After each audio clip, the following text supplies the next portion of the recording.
Hello all, a very good morning. Today we will discuss the chapter 5 expansion and consolidation of British power in India. Okay, we will discuss the British imperial history. Was the British conquest accidental or intentional? When did the British period begin in India? Causes of British success in India, which are superior arms, military, and strategy, better military discipline and regular salary, civil discipline and fair selection system, brilliant leadership and support of second line leaders, strong financial backup, and nationalist pride. Okay, next we will discuss the British conquest of Bengal. Bengal on the eve of British conquest. Alivardi Khan and the English. Challenges before Siraj Dawla. The Battle of Plassey, Mir Qasim and the Treaty of 1760, the Battle of Buxar, the Treaty of Allahabad, dual government in Bengal 1765 to 72. Then Mysore's resistance to the company, the Wadayar or Mysore dynasty, rise of Hyder Ali, First Anglo-Mysore War 1767 to 69, Second Anglo-Mysore War 1780 to 84, Third Anglo-Mysore War, Fourth Anglo-Mysore War, Mysore after Tipu. Next, we will discuss the Anglo-Maratha struggle for supremacy, rise of the Marathas, entry of the English into Maratha politics. First Anglo-Maratha Wars, 1775 to 82. Second Anglo-Maratha War, 1803 to 05. Third Anglo-Maratha War, 1817 to 19. Why the Marathas lost? Next, we will discuss the conquest of Sindh, rise of Talpura's Amirs, gradual ascendancy over Sindh, criticisms of the conquest of Sindh. Next, we will discuss the conquest of Punjab, consolidation of Punjab under the Sikhs, Ranjit Singh and the English, Punjab after Ranjit Singh, first Anglo-Sikh War, Second Anglo-Sikh War, first Anglo-Sikh War 1845 to 46, Second Anglo-Sikh War 1848 to 49, significance of the Anglo-Sikh Wars. Then we will discuss the extension of British paramountcy through administrative policy, such as the policy of ring fence, subsidiary alliance, doctrine of lapse. Then the relations of British India with neighboring countries like Anglo-Bhutanese relations, Anglo-Nepalese relations, Anglo-Burmese relations. Then we will discuss the Anglo-Tibetan relations, Anglo-Afghan relations, John Lawrence and the policy of masterly inactivity, Britain and the policy of proud reserve, British India and the Northwest frontier, then summary. In boxes, we'll discuss the Robert Clive, estimate of Tipu Sultan, annexation of Awadh. Okay. So we will move to the chapter 5, expansion and consolidation of British power in India. The British imperial history. The entire imperial history of British can be periodized into two phases. The first empire stretching across the Atlantic towards America and the West Indies, and the Second Empire beginning around 1783, Peace of Paris, and swinging towards the East, Asia and Africa. The imperial history of Britain started with the conquest of Ireland in the 16th century. The English then sprang up as the new Romans, charged with civilizing so-called backward races throughout the world. For this, the post-Enlightenment intellectuals of Britain in particular and of Europe in general started certifying themselves as civilized vis-a-vis the Orient peoples and others. Owing to various spatial and situational forces, the nature of imperial ideology of Britain changed over time, but its fundamentals remained the same. Okay, was the British conquest accidental or intentional? Historians have debated over the fundamental query whether the British conquest of India was accidental or intentional. John Seeley leads the group which says that the British conquest of India was made blindly, unintentionally, and accidentally, and in a fit of absent mindedness. This school of opinion argues that the British came to trade in India and had no desire to acquire territories or to squander their profits on war waged for territorial expansion. The English, it is argued, were unwillingly drawn into political turmoil created by the Indians themselves and were almost forced to acquire territories. The other group says that the British came to India with the clear intention of establishing a large and powerful empire, a plan which they completed by working on it bit by bit over the years. They dismiss as propaganda the claim of the peaceful intent and political neutrality of the English East India Company in its early days. Both the schools of opinion appear to be overstating their viewpoints. Initially, perhaps the company officials started acquiring territory just to promote and protect their trade interests, especially when they saw how factionalized the political system was. They came to realize how easily they could pit one local ruler against another and began to interfere in local politics and in the process acquired territories. But later on, the British politicians back in Britain and the administrators sent by them to India worked on a clear desire and plan to acquire territories and establish an empire. Okay, views. Our acquisition of India was made blindly. Nothing great that has been ever done by Englishman was done so unintentionally and so great accidentally as the conquest of India. The deeper reasons of intention and motive for the company's acquisition of vast areas of territory are more obscure. For the expansion occurred in such different parts of India at different times. In each particular situation, the precise British interests at stake varied and the perceived danger to them, as did the relative weight in decision making of different British groups concerned in Indian affairs. Judith Brown. Okay. The enormous profits from the trade in the East, notably India, attracted the English traders, the company, as it did other Europeans. A desire for quick profits, personal ambitions of individuals, plain avarice, and the effects of political developments in Europe were some of the factors that made the British increase their political clout in India. At times, they waged wars to protect their commercial interests, and at others, they did not. They did so to protect their Indian allies from the attacks of potential rivals. B.L. Grover writes, Lord Wellesley resorted to aggressive application of the subsidiary alliance system to extend British dominion in India as a defensive countermeasure against the imperialistic designs of France and Russia. From 1798 to 1818, the British motives were consciously imperialistic. Lord Hastings further carried the policy of Wellesley and treated India as conquered rather than acquired country. Thereafter, the British seemed to work on, on a set of on a set designed to conquer the whole of India and even some neighboring states. Okay. Next, when did the British period begin in India? In mid 18th century India, various historical forces were at work, consequent to which the country moved towards a new direction. Some historians regard the year 1740, when the Anglo-French struggle for supremacy in India began in the wake of the War of Austrian Succession in Europe. Okay, as the beginning of the British period. Some see the year 1757 when the British defeated the Nawab of Bengal at Plassey as the designated date. Still others regard 1761, the year of the Third Battle of Panipat, when the Marathas were defeated by Ahmad Shah Abdali, as the beginning of this phase of Indian history. However, all such chronological landmarks are somewhat arbitrary because the political transformation which began around that time took about 80 years to complete. For instance, as we think of 1761, the British would certainly come to mind because of their victory over the Nawab of Bengal at Plassey and over French. But we would not entirely write off the Marathas and would probably also consider the prospects of Hyder Ali. In fact, it was a period of Indian history which it would probably be a mistake to interpret in terms of what we know in the present. Nonetheless, the circumstances under which the British succeeded are not clear, and the few bottlenecks which they faced were not a serious nature.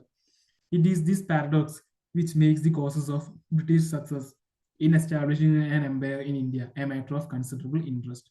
Okay, next is the causes of British success in India.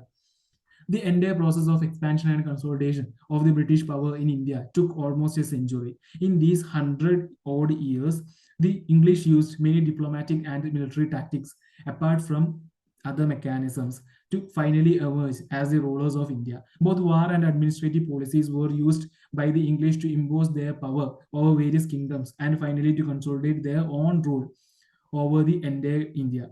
The British were not averse to using unscrupulous tactics to exploit a situation or a regional ruler to get their own way. The constitutional forces and factors for the success of the British are as follows. First reason is superior arms, military, and strategy. The firearms used by the English, which included muskets and cannons, were better than the Indian arms both in speed and firing and in range. On realizing this, many Indian rulers imported European arms and employed European officers to train their troops. But unfortunately, the Indian military officers and the ranks could never match the English officers and English armies. In the absence of originality, the military officers and armies of Indian rulers become mere imitators. Second reason is better military discipline and regular salary. A regular system of payment of salaries and a strict regime of discipline were the means by which the English company ensured that the officers and the troops were loyal. On their part, most of the Indian rulers did not have enough money to pay salaries regularly. Marathas at times diverted their military campaigns to convert revenues so as to pay their troops. Also, the Indian rulers were dependent on personal retinues or a rabble of mercenary elements who were not amenable to discipline and could turn rebellious or join the opponents when the going was not good. Third reason is civil discipline and fair selection system. The company officers and troops were given charge on the basis of their reliability and skill, and not on hereditary or caste and clan ties.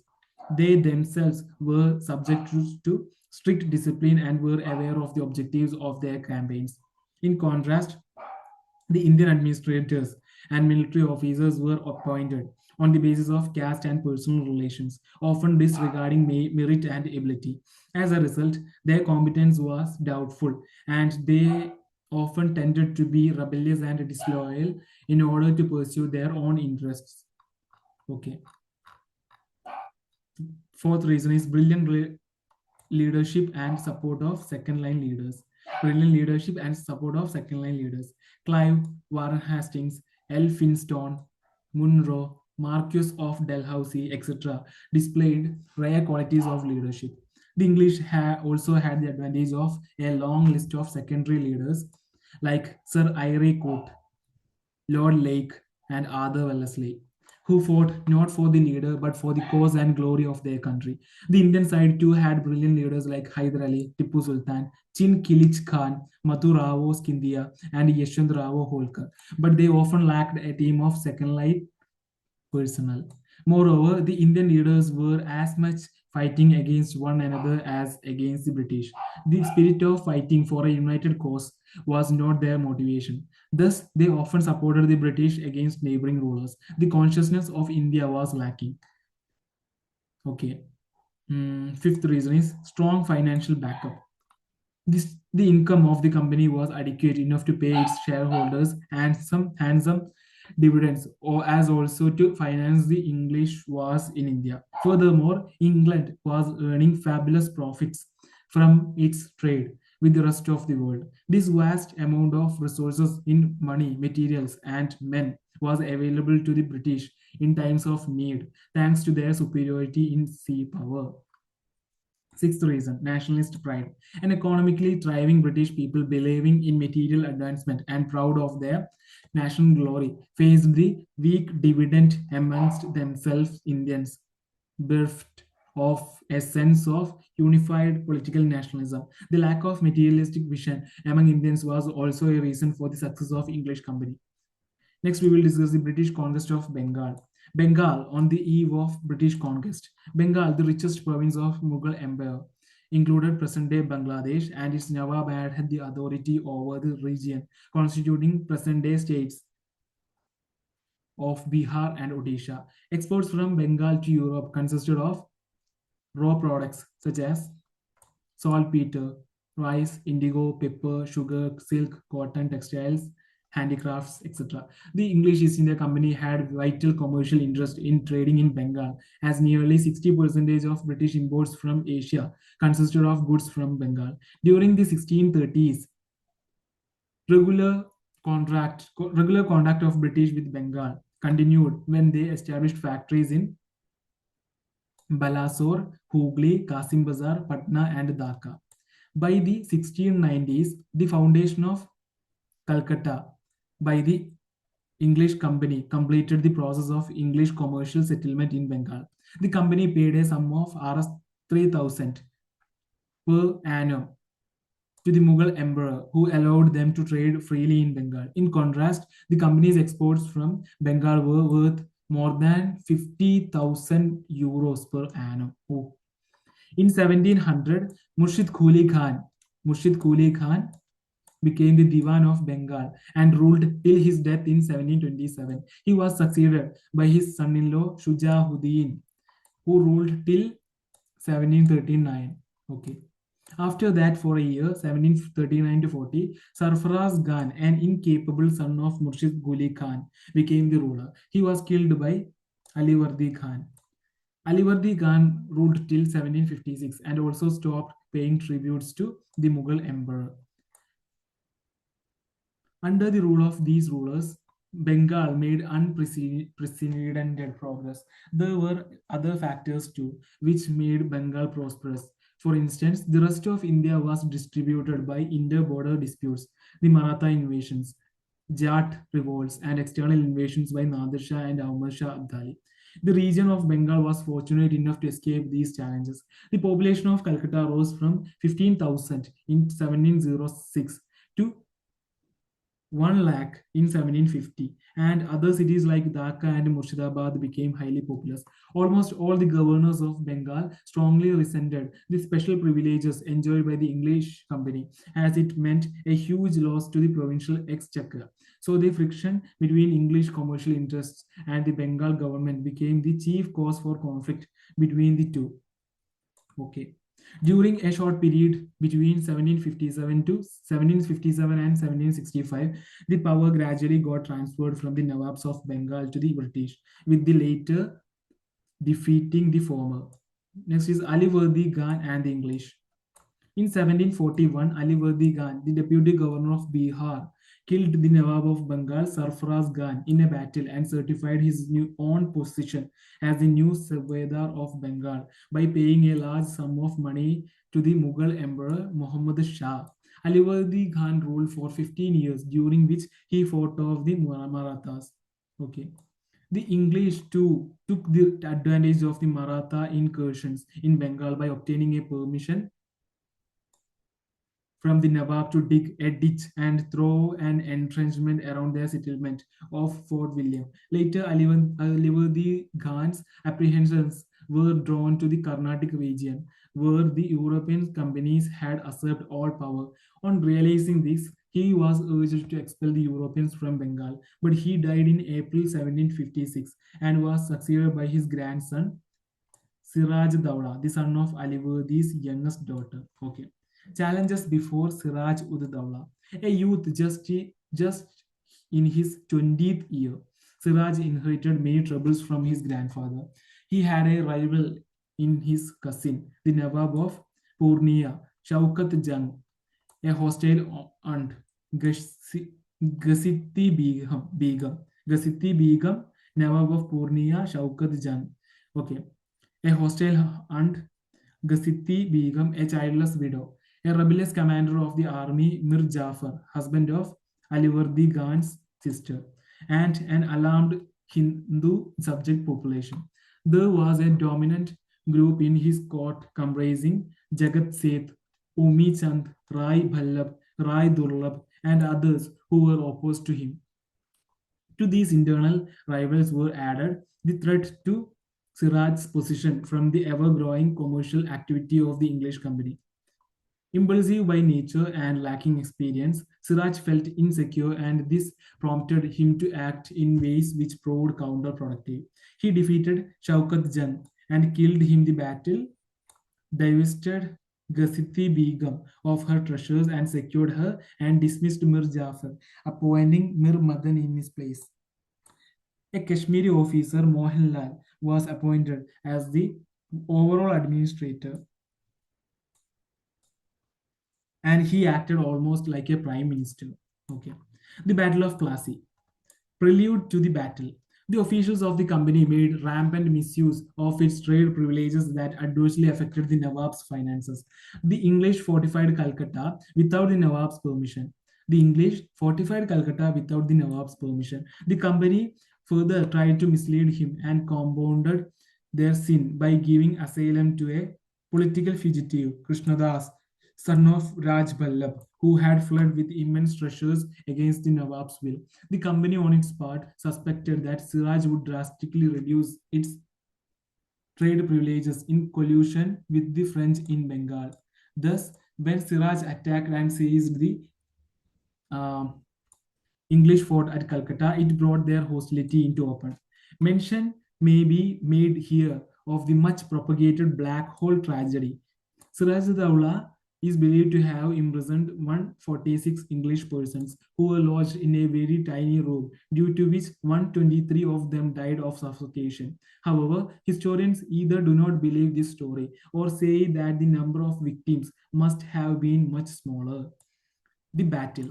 The arrival of a strong force under the command of Robert Clive at Calcutta from Madras strengthened the English position in Bengal. Clive forged a secret alliance with the traitors of the Nawab, Mir Jafar, Rai Durlab, Jagat Seth, an influential banker of Bengal, and Omichand. Under the deal, Mir Jafar was to be made the Nawab, who in turn would reward the company for its services. The secret alliance of the company with the conspirators further strengthened the English position. So the English victory in the Battle of Plassey, June 23, 1757, was decided before the battle was even fought. Due to the conspiracy of Nawab's officials, the 50,000 strong force of Siraj was defeated by a handful of Clive's forces. Siraj Dawla was captured and murdered by the order of Mir Jafar's son Miran. The Battle of Plassey placed at the disposal of the English vast resources of Bengal. After Plassey, the English virtually monopolized the trade and commerce of Bengal. Significance of the Battle of Plassey. As a result of this victory, Mir Jafar became the Nawab of Bengal. He gave large sums of money plus zamindari of 24 parganas, 24 parganas to the English. The Battle of Plassey had political significance, for it laid the foundation of the British Empire in India. It has been rightly regarded as the starting point of British rule in India. The battle established military supremacy of English in Bengal. Their main rivals, the French, were ousted. They obtained a grant of territories from the maintenance of a properly equipped military force, and their prestige increased manifold. But there was no apparent change in the form of government, though the supreme control of affairs passed to Clive, whose support the new Nawab Mir Jafar was entirely dependent for maintaining his new acquired position. The sovereignty of the English over Calcutta was recognized, and the English posted a resident at Nawab's court. Mir Qasim and the Treaty of 1760. Mir Qasim and the Treaty of 1760. Mir Jafar was increasingly irritated by the inference of Clive. He entered into a conspiracy with the Dutch at Chinsura, but the Dutch were defeated and humbled by the English forces at Bedara in November 1759. The treachery of Mir Jafar and his failure to make the payments due to the company annoyed the English. Meanwhile, Miran, the son of Jafar, died, and thus started a fight for the Nawabship of Bengal between Mir Qasim, the son-in-law of Mir Jafar, and Miran's son. Vansittart, the new governor of Calcutta, agreed to support Mir Qasim's claim after a treaty between Mir Qasim and the company was signed in 1760. Important features of the treaty were as follows. Mir Qasim agreed to cede to the company the districts of Burdwan, Midnapur, and Chittagong. Burdwan, Midnapur, and Chittagong. The company would get half of the share in Chunam trade in of Sylhet. Company would get half of the share in Chunam trade of Sylhet. Mir Qasim agreed to pay off the outstanding dues to the company. Mir Qasim promised to pay a sum of 5 lakh rupees towards financing the company's wars war efforts in southern India. It was agreed that Mir Qasim's enemies were the company's enemies and his friends, the company's friends.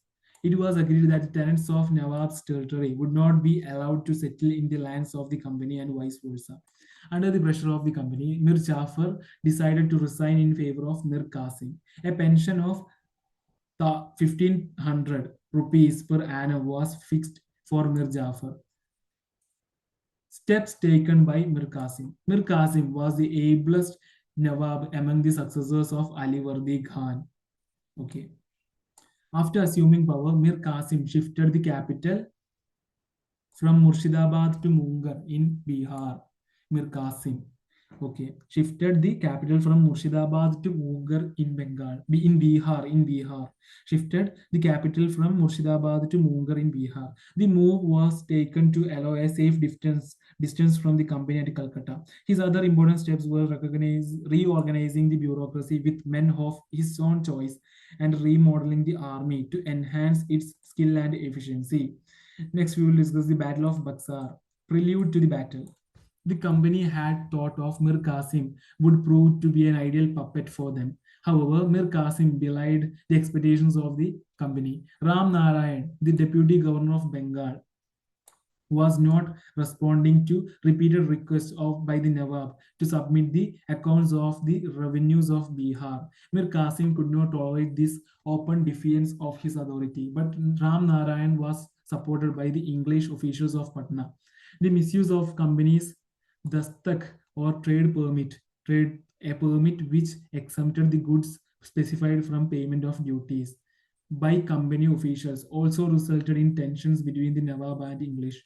The misuse of dastak meant loss of tax revenue to the Nawab. It also made the local merchants face unequal competition with the company merchants.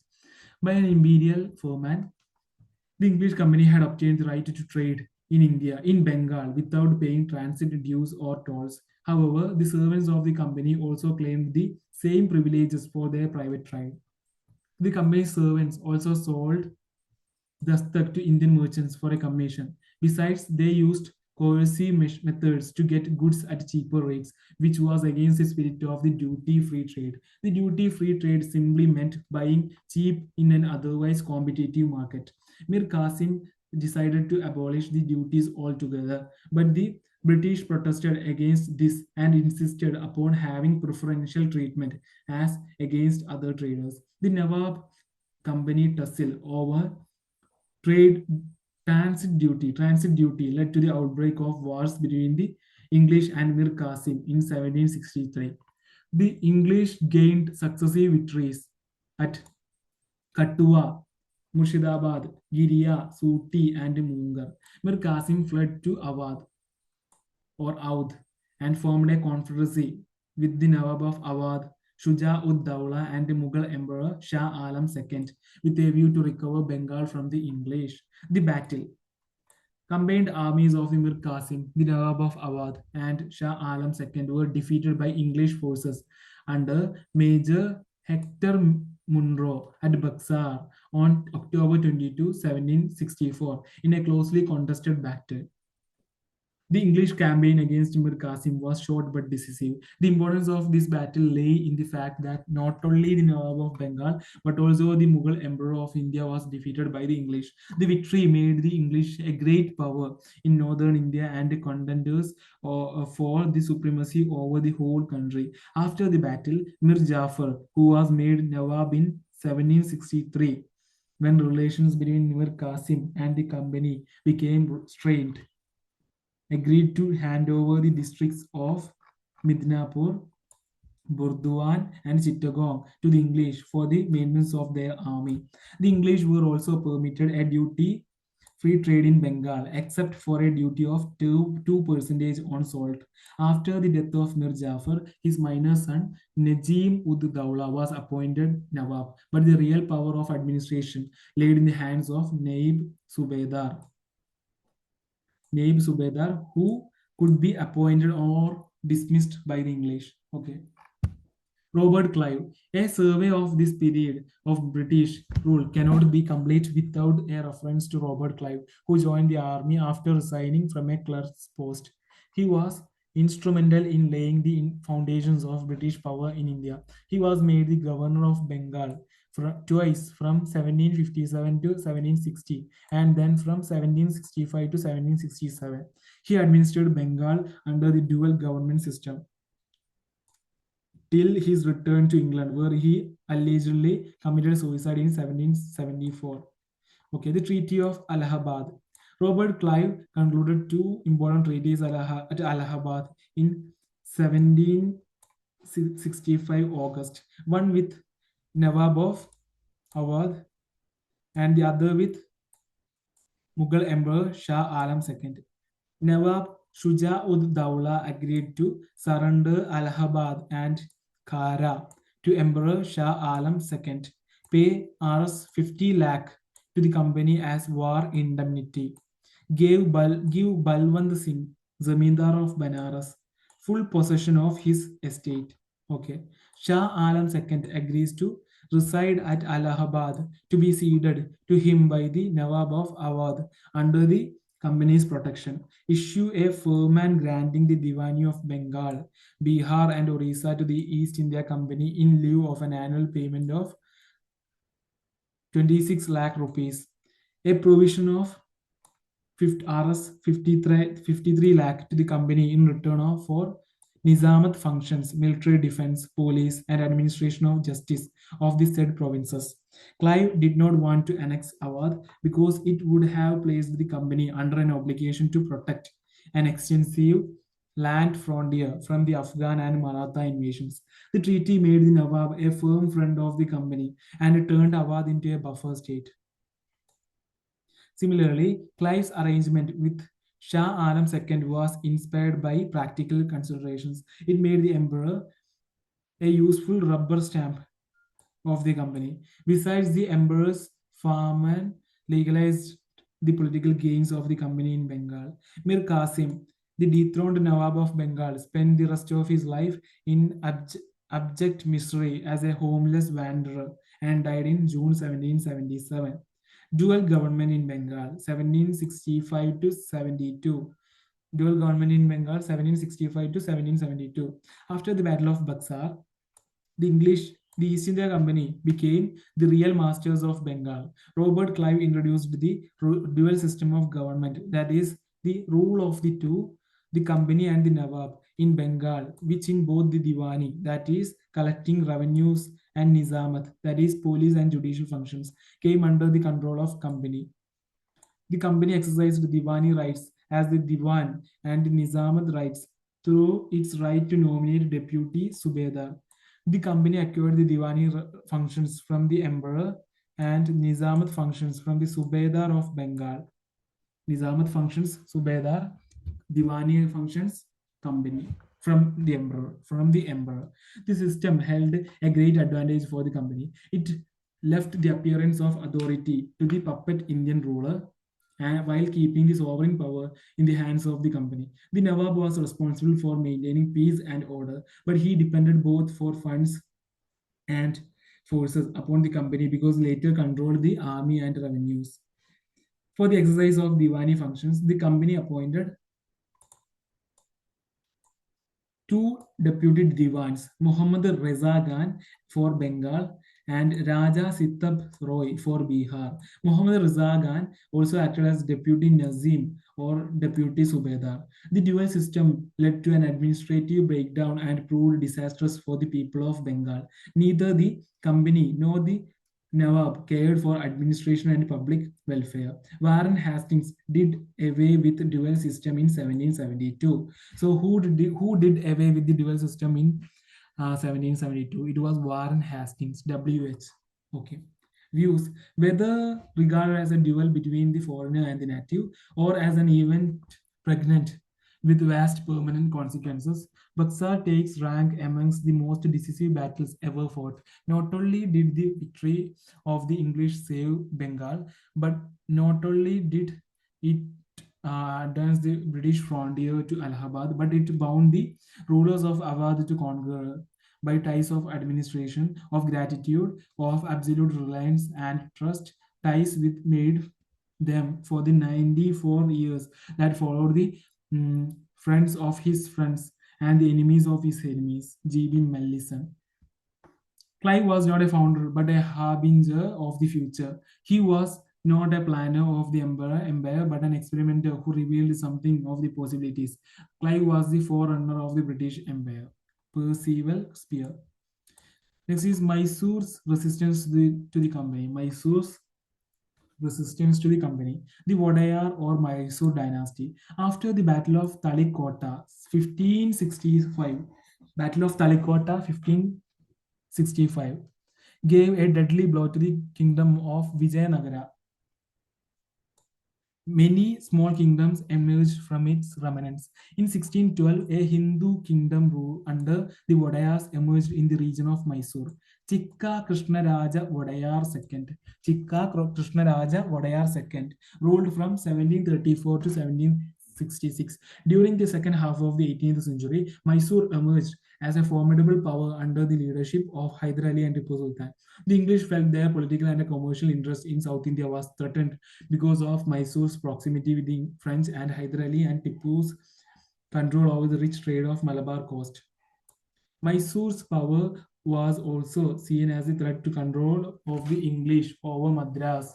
Mysore's power was also seen as a threat to control of the British of the English over Madras.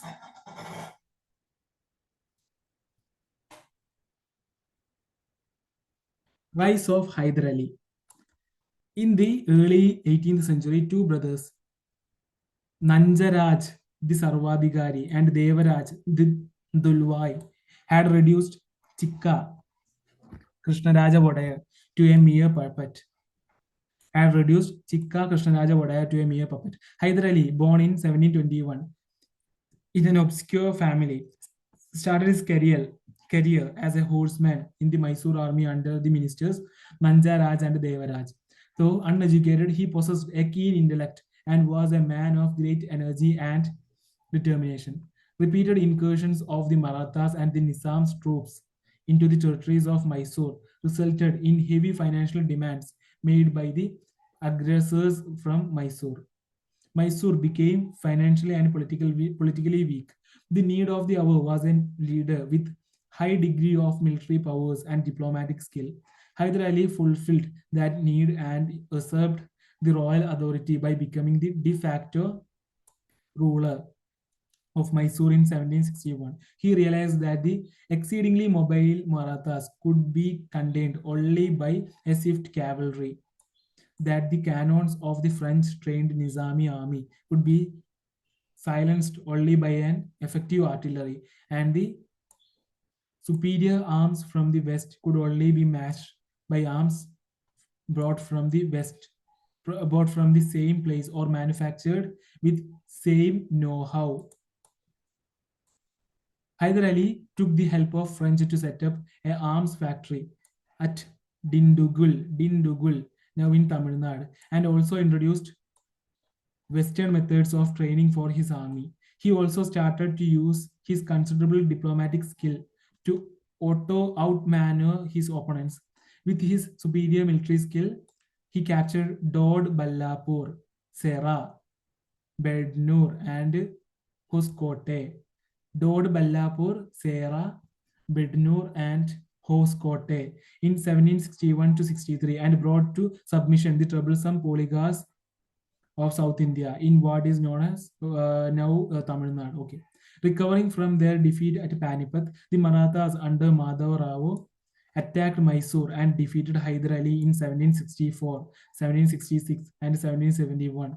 To buy peace, Hyder Ali had to give them large sums of money, but the Madhav death in 1772, Hyder Ali raided the Marathas a number of times during 1774 to 76 and recovered all the territories he had previously lost, besides recapturing new areas. First Anglo-Mysore War, 1767 to 1769. Background. After their easy success in Bengal, the English were confident of their military strength. They concluded a treaty with the Nizam of Hyderabad, 1766, persuading him to give them the northern Sirkars region, in lieu of which they said they would protect the Nizam from Hyder Ali. Hyder already had territorial disputes with the Nawab of Arcot and differences with the Marathas, changing alliances. The Nizam, the Marathas, and the English allied together against Hyder Ali.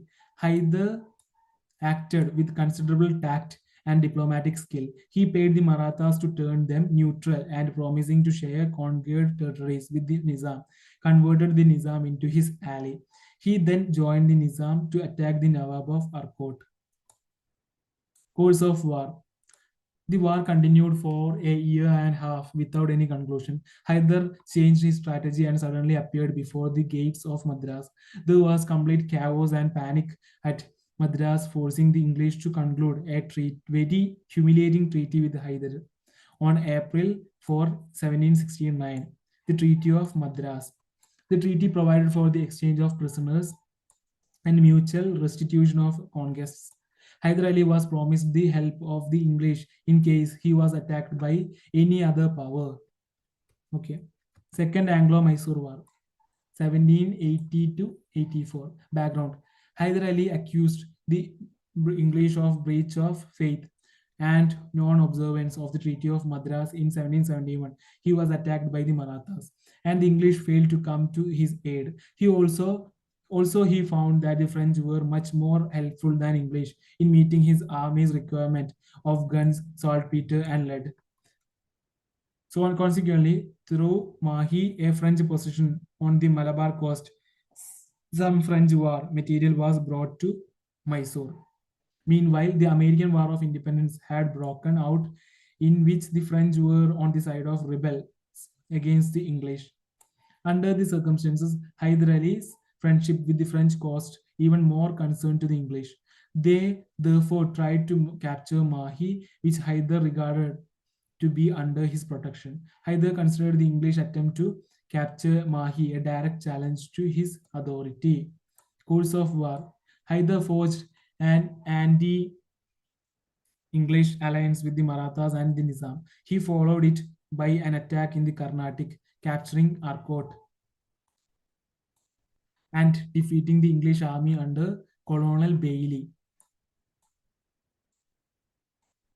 In 1781. In the meantime, the English under Sir Court detached both the Marathas and Nizam from Hyder's side, but the undeterred Hyder faced the English boldly, only to suffer a defeat at Porto Novo in November 1781. However, he regrouped his forces and defeated the English and captured their commander Braithwaite.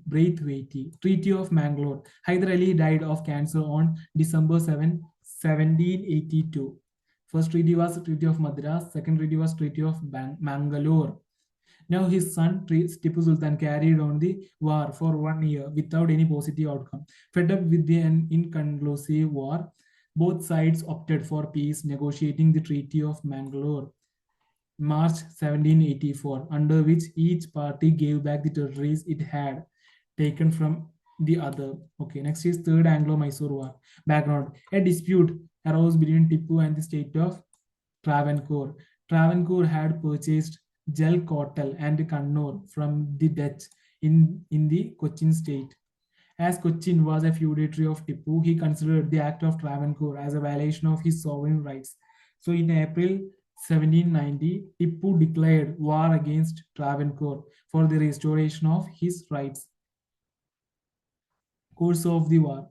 Course of war. The English, siding with Travancore, attacked Tipu. In 1790, Tipu defeated the English under General Meadows. In 1791, Cornwallis took the leadership and at the head of a large army marched through Ambur and Vellore to Bangalore, captured in March 1791 and from there to Seringapatanam.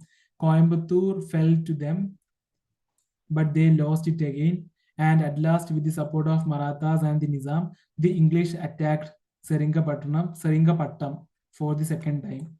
Tipu offered serious opposition, but the odds were against him. Consequently, he had to pay heavily under the Treaty of Seringapatam. Treaty of Seringapatam. Treaty of Seringapatam, Treaty of Seringapatam. Under this Treaty of 1792, nearly half of the Mysorean territory was taken over by the victors. Baramahal, Dindugal, and Malabar. Baramahal, Dindugal, and Malabar went to the English, while the Marathas got the region surrounding the Tungabhadra and its tributaries, and Nizam acquired the areas from the Krishna to beyond the Pennar. Besides, a war damage of 3 crore rupees was also taken from Tipu. Half of the war indemnity was to be paid immediately, while the rest was to be given in installments, for which Tipu's 2 sons were taken as hostages by English. View: we have crippled our enemy effectively without making our friends too formidable. Lord Cornwallis. Okay. Fourth Anglo-Mysore War background. The English as well as Tipu Sultan used the period 1792 to 1799 to recoup their losses. Tipu fulfilled all the terms of Treaty of Seringapatam and got his sons released. In 1796, when the Hindu ruler Wadayar dynasty died, Tipu refused to place Wadayar's minor son on the throne and declared himself Sultan. He also decided to avenge his humiliating defeat and the terms put by the Treaty of Seringapatam. In 1798, Lord Wellesley succeeded Sir John Shore as the new Governor General. An imperialist to the core, Wellesley concerned about Tipu's growing friendship with the French and aimed at annihilating Tipu's independent existence or force him to submission through the system of subsidiary alliance. So the charge sheet against Tipu mentioned that he was plotting against the English with the Nizam and Marathas and that he had sent missionaries to Arabia, Afghanistan, Kabul, and Zaman Shah, as also to Isle of France, Mauritius, and Versailles with treasonable intent. Tipu's explanation did not satisfy Wellesley.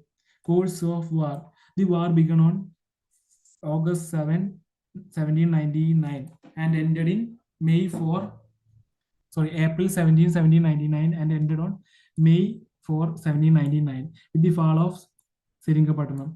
Tipu was defeated first by English General Stuart and then by General Harris. Arthur Wellesley, the brother of Lord Wellesley, also participated in the war. The English were again helped by the Marathas and the Nizam. The Marathas had been promised half of the territory of Tipu, and the Nizam had already signed the subsidiary alliance. Tipu laid down his life fighting bravely. His family members were interned at Vellore, and his treasures were confiscated by the English. The English chose a boy from the earlier Hindu royal family of Mysore as the Maharaja and also imposed on him the subsidiary alliance system. Okay. Estimate of Tipu Sultan. Tipu Sultan was born in November 1750 to Hyder Ali and Fatima. A well-educated man, he could freely converse in Arabic, Persian, Kannadese, and Urdu. Tipu was a great warrior. He was known as the Tiger of Mysore and gave maximum care to the raising and maintenance of an efficient military force. He organized his army on the European model with Persian words of command. Though he took the help of the French officers to train his soldiers, he never allowed them French to develop into a pressure group. Like his father, Tipu realized the importance of naval force. In 1796, he set up a board of admiralty and planned for a fleet of 22 battleships and 20 large frigates. Three dockyards were established at Mangalore, Wajedabad, and Molidabad. However, his plans did not fructify. Tipu was a patron of science and technology. He is credited as the pioneer of rocket technology in India. He wrote a military manual explaining the operation of rockets. He was also a pioneer in introducing sericulture to the Mysore state. Tipu was a great lover of democracy and a great diplomat. He gave his support to the French soldiers at Seringapatam in setting up a Jacobin club in 1797. He ordered a salute of 2,300 cannons and 500 rockets to celebrate the occasion. Tipu himself became a member of Jacobin club and allowed himself to be called Citizen Tipu. He planted the tree of liberty at Seringapatam. Some historians have depicted Tipu as the bigoted monarch. This was the main view of colonial historians. This estimation of the Sultan is not fully correct. It is true that he crushed the Hindu Kurds and Nayars, but at the same time, he also punished the Muslim Moplas when they defied his authority. Though he is reported to have demolished temples in Kerala when he conquered places there, Tipu is also known as to have protected Hindu temples within his kingdom. He sanctioned funds for the repair of the Sringeri temple and installation of the idol of goddess Sharada. The idol had been damaged during the Maratha raid in 1791. It is necessary not to judge characters of the past with modern yardsticks of secularism and democracy. Tipu despised the use of palanquins and described them as fit only for use of women and the disabled. He is also credited with beginning capitalist development at the time when feudalism was prevalent. Tipu was a man representing multiple traditions. Okay. Mysore after Tipu, Wellesley offered Sunda and Harponelli districts. Sunda and Harponelli districts of Mysore kingdom to the Marathas, which later refused. The Nizam was given the districts of Goti and Guram Konda. The English took possession of Kanara, Wayanad, Coimbatore, Dwarapuram, and Seringapattam. The new state of Mysore was handed over to the Hindu dynasty Odayas under a minor ruler Krishnaraja III, who accepted the subsidiary alliance. In 1831, William Bentinck took control of Mysore on grounds of misgovernance. In 1881, Lord Ripon restored the kingdom to its ruler. Views. Tipu has been regarded by some writers as the first Indian nationalist and a martyr for India's freedom. But this is a wrong view arrived at by projecting the present into the past. In the age in which Tipu lived and ruled, there was no sense of nationalism or an awareness among Indians that they were a subject people. It will therefore be too much to say that Tipu waged war against the English for the sake of India's freedom. Actually, he fought in order to preserve his own power and independence. Mohibil Hassan, the history of Tipu Sultan. When a person traveling through a strange country finds its well cultivated populace with industrious inhabitants, cities newly founded, commerce extending, towns increasing, and everything flourishing so as to indicate happiness, he will naturally conclude it to be under a form of government congenial to the minds of the people. This is a picture of Tipu's country, left in mood. Anglo-Marathas struggle for supremacy. Rise of the Marathas.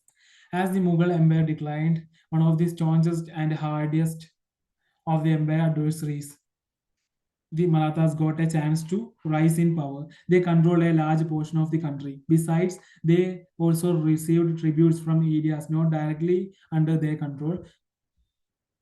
By the middle of the 18th century, they were in Lahore thinking of becoming rulers of North Indian Empire and in the court of Mughals playing the role of kingmakers. Though the Third Battle of Panipat, 1761, in which they were defeated by Ahmad Shah Abdali, changed the situation. They regrouped, regained their strength, and within a decade achieved a position of power in India. Baji Rao Onnaman, 1720 to 40, considered greatest of all the Peshawars, had started a confederacy of prominent Maratha chiefs to manage the rapidly expanding Maratha power and to some extent appease the Kshatriya section of the Marathas. Peshawars were Brahmins led by the Senapati Dabodi, Senapati Dabodi. Under the arrangement of the Maratha Confederacy, each prominent family under a chief was assigned a sphere of influence which he was supposed to conquer and rule, but in the name of the then Maratha king Shahu. Maratha families which emerged prominent were Gaikwad of Baroda, Bhonsle of Nagpur, Holkars of Indore, Sindhias of Gwalior, and the Peshwa of Pune.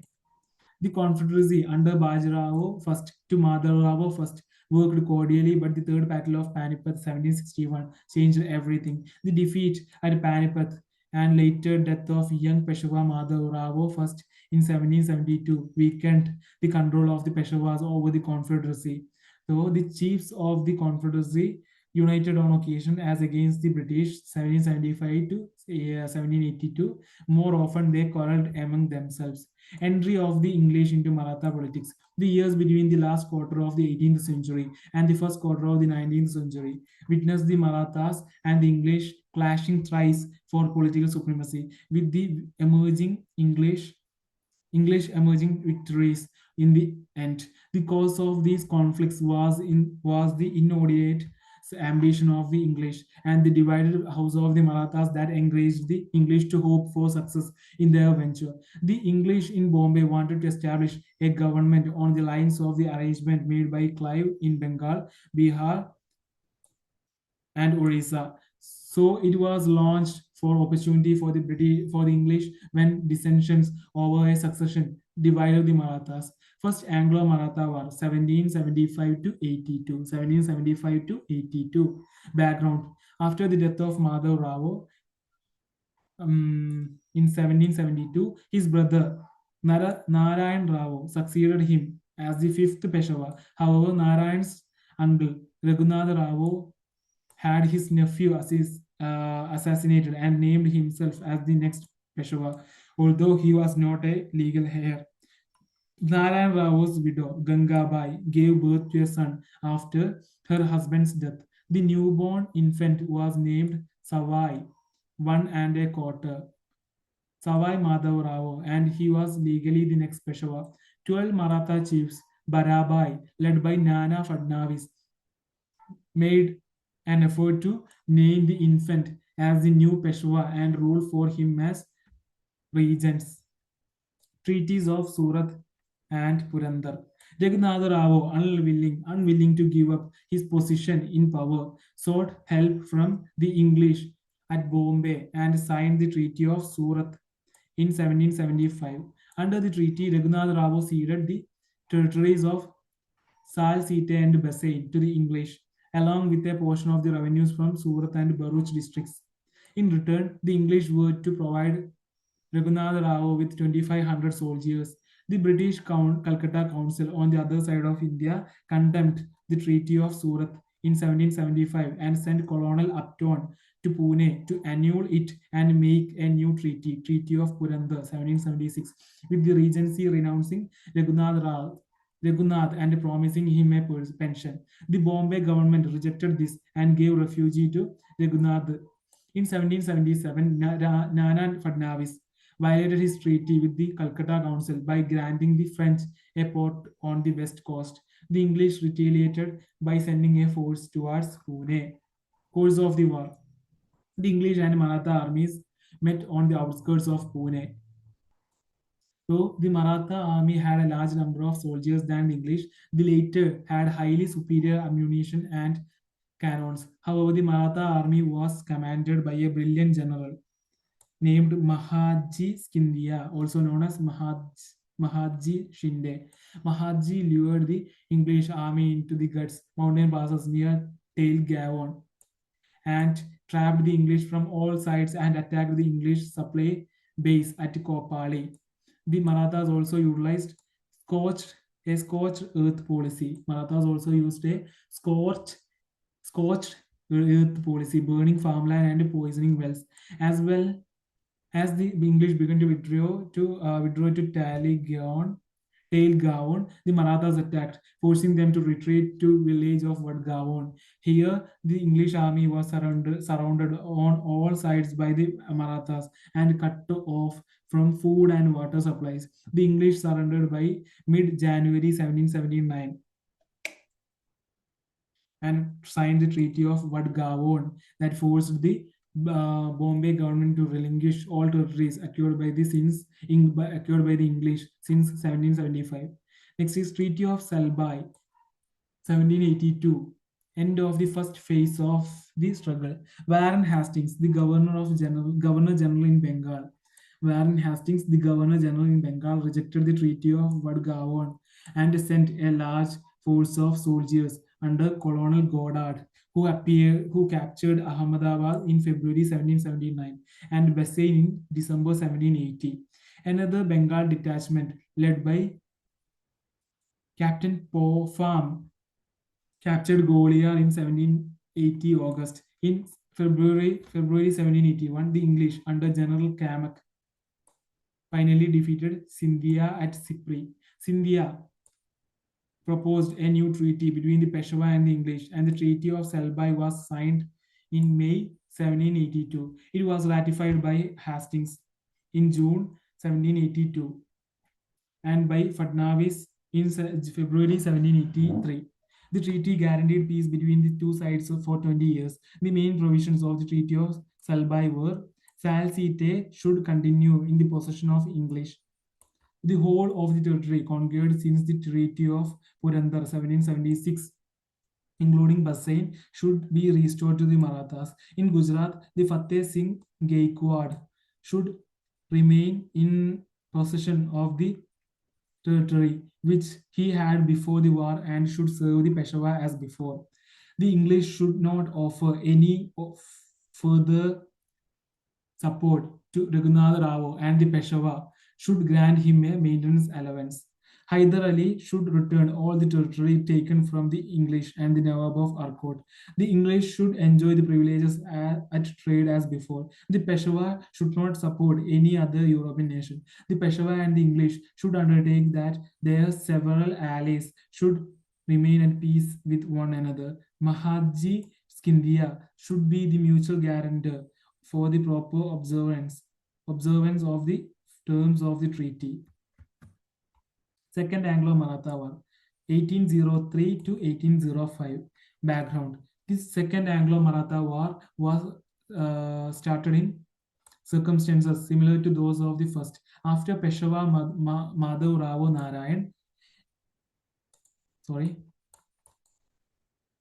after Peshawar Madhav Rao Narayan committed suicide in 1795, Baji Rao II, the worthless son of Raghunath Rao, became the Peshawar. Nana Fadnavis, a bitter foe of Baji Rao II, became the chief minister.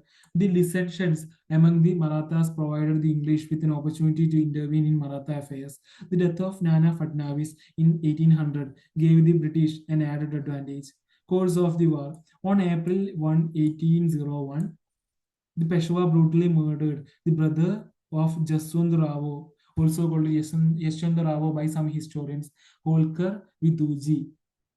A furious Jaswant arrayed his forces against the combined armies of Scindia and Bajirao II. The turmoil continued, and on October 25, 1802, Jaswant defeated the armies of Peshawar and Scindia decisively at Hadapsar near Pune and placed Vinayak Rao, son of Amrud Rao, on the Peshawar seat. A terrified Bajirao II fled to Bassein, where on December 31, 1802, he signed a treaty with the English. Treaty of Bassein, 1802. Under the treaty, the Peshawar agreed to receive from the company a native infantry consisting of not less than 6,000 troops, with the usual proportion of field artillery and European artillery men attached and to be permanently stationed in his territories.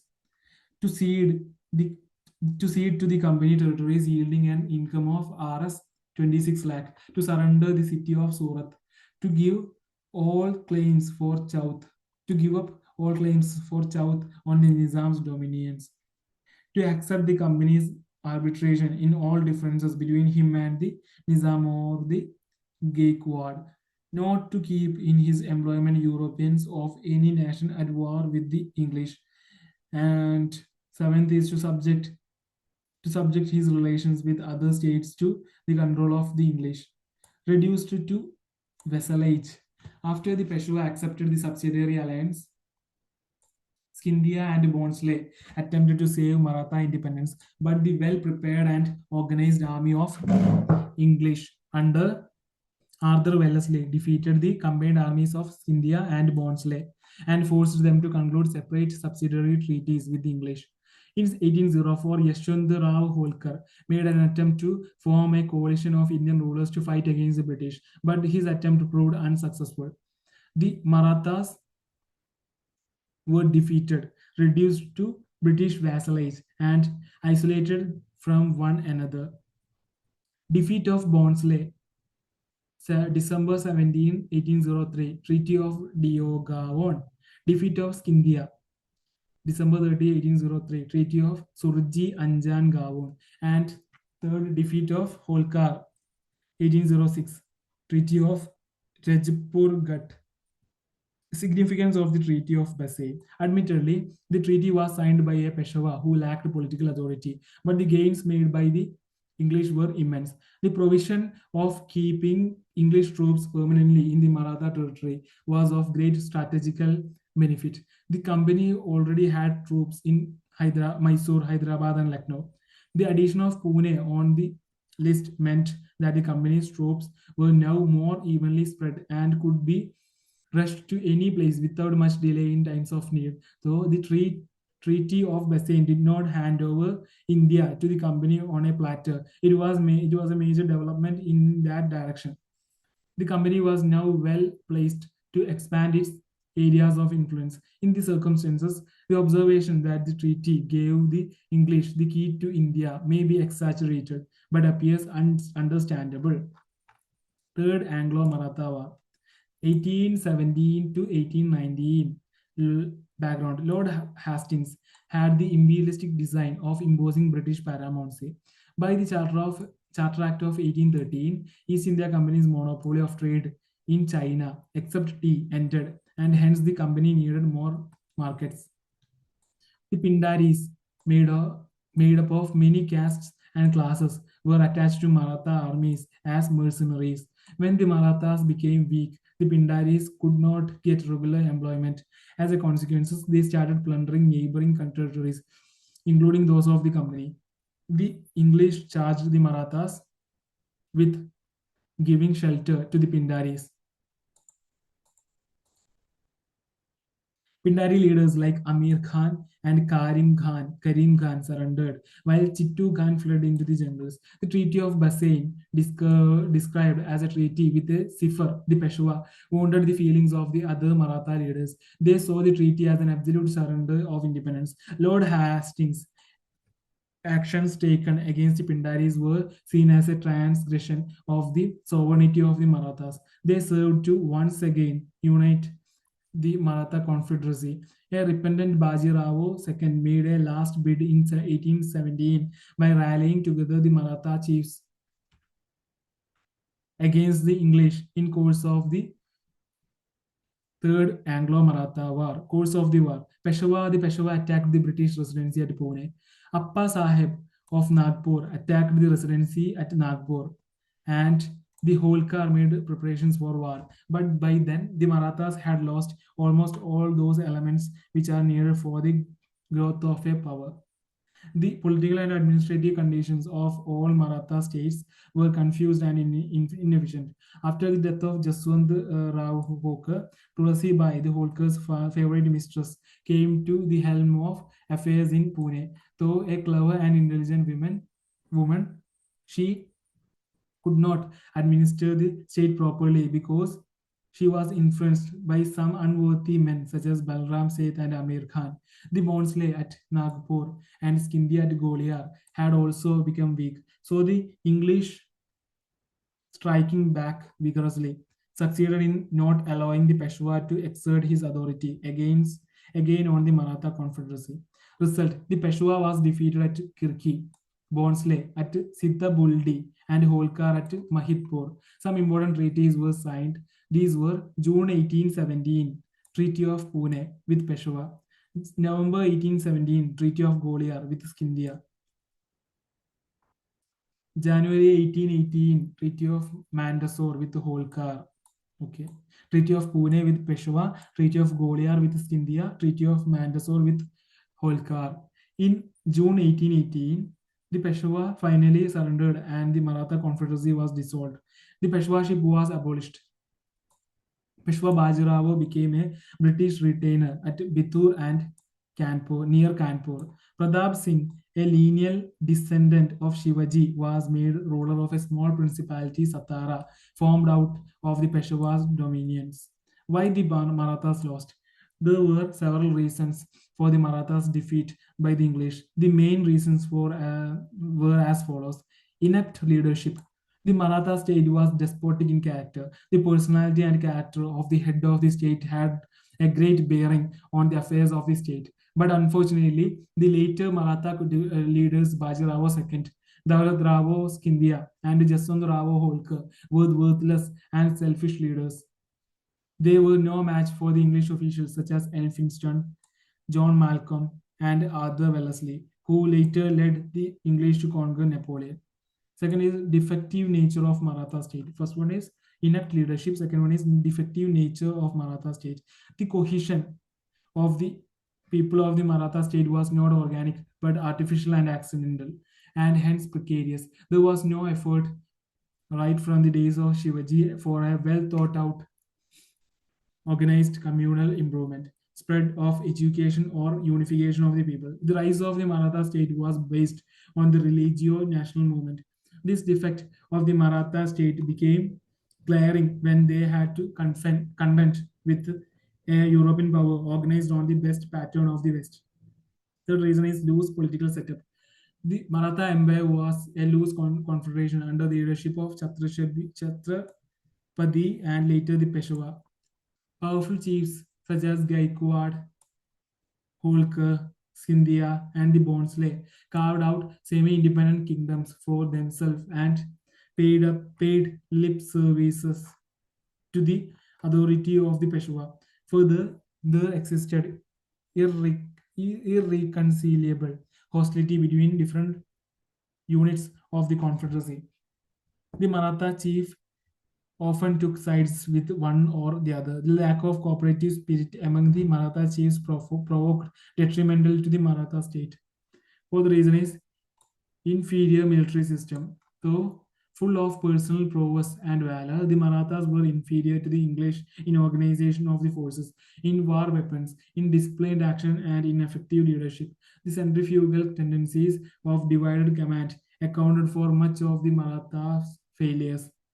Treachery in the ranks was instrumental in weakening the Maratha forces. The adoption of the modern techniques of warfare by the Marathas was inadequate. The Marathas neglected the paramount importance of artillery. Though the Pune government set up an artillery department, it hardly functioned effectively.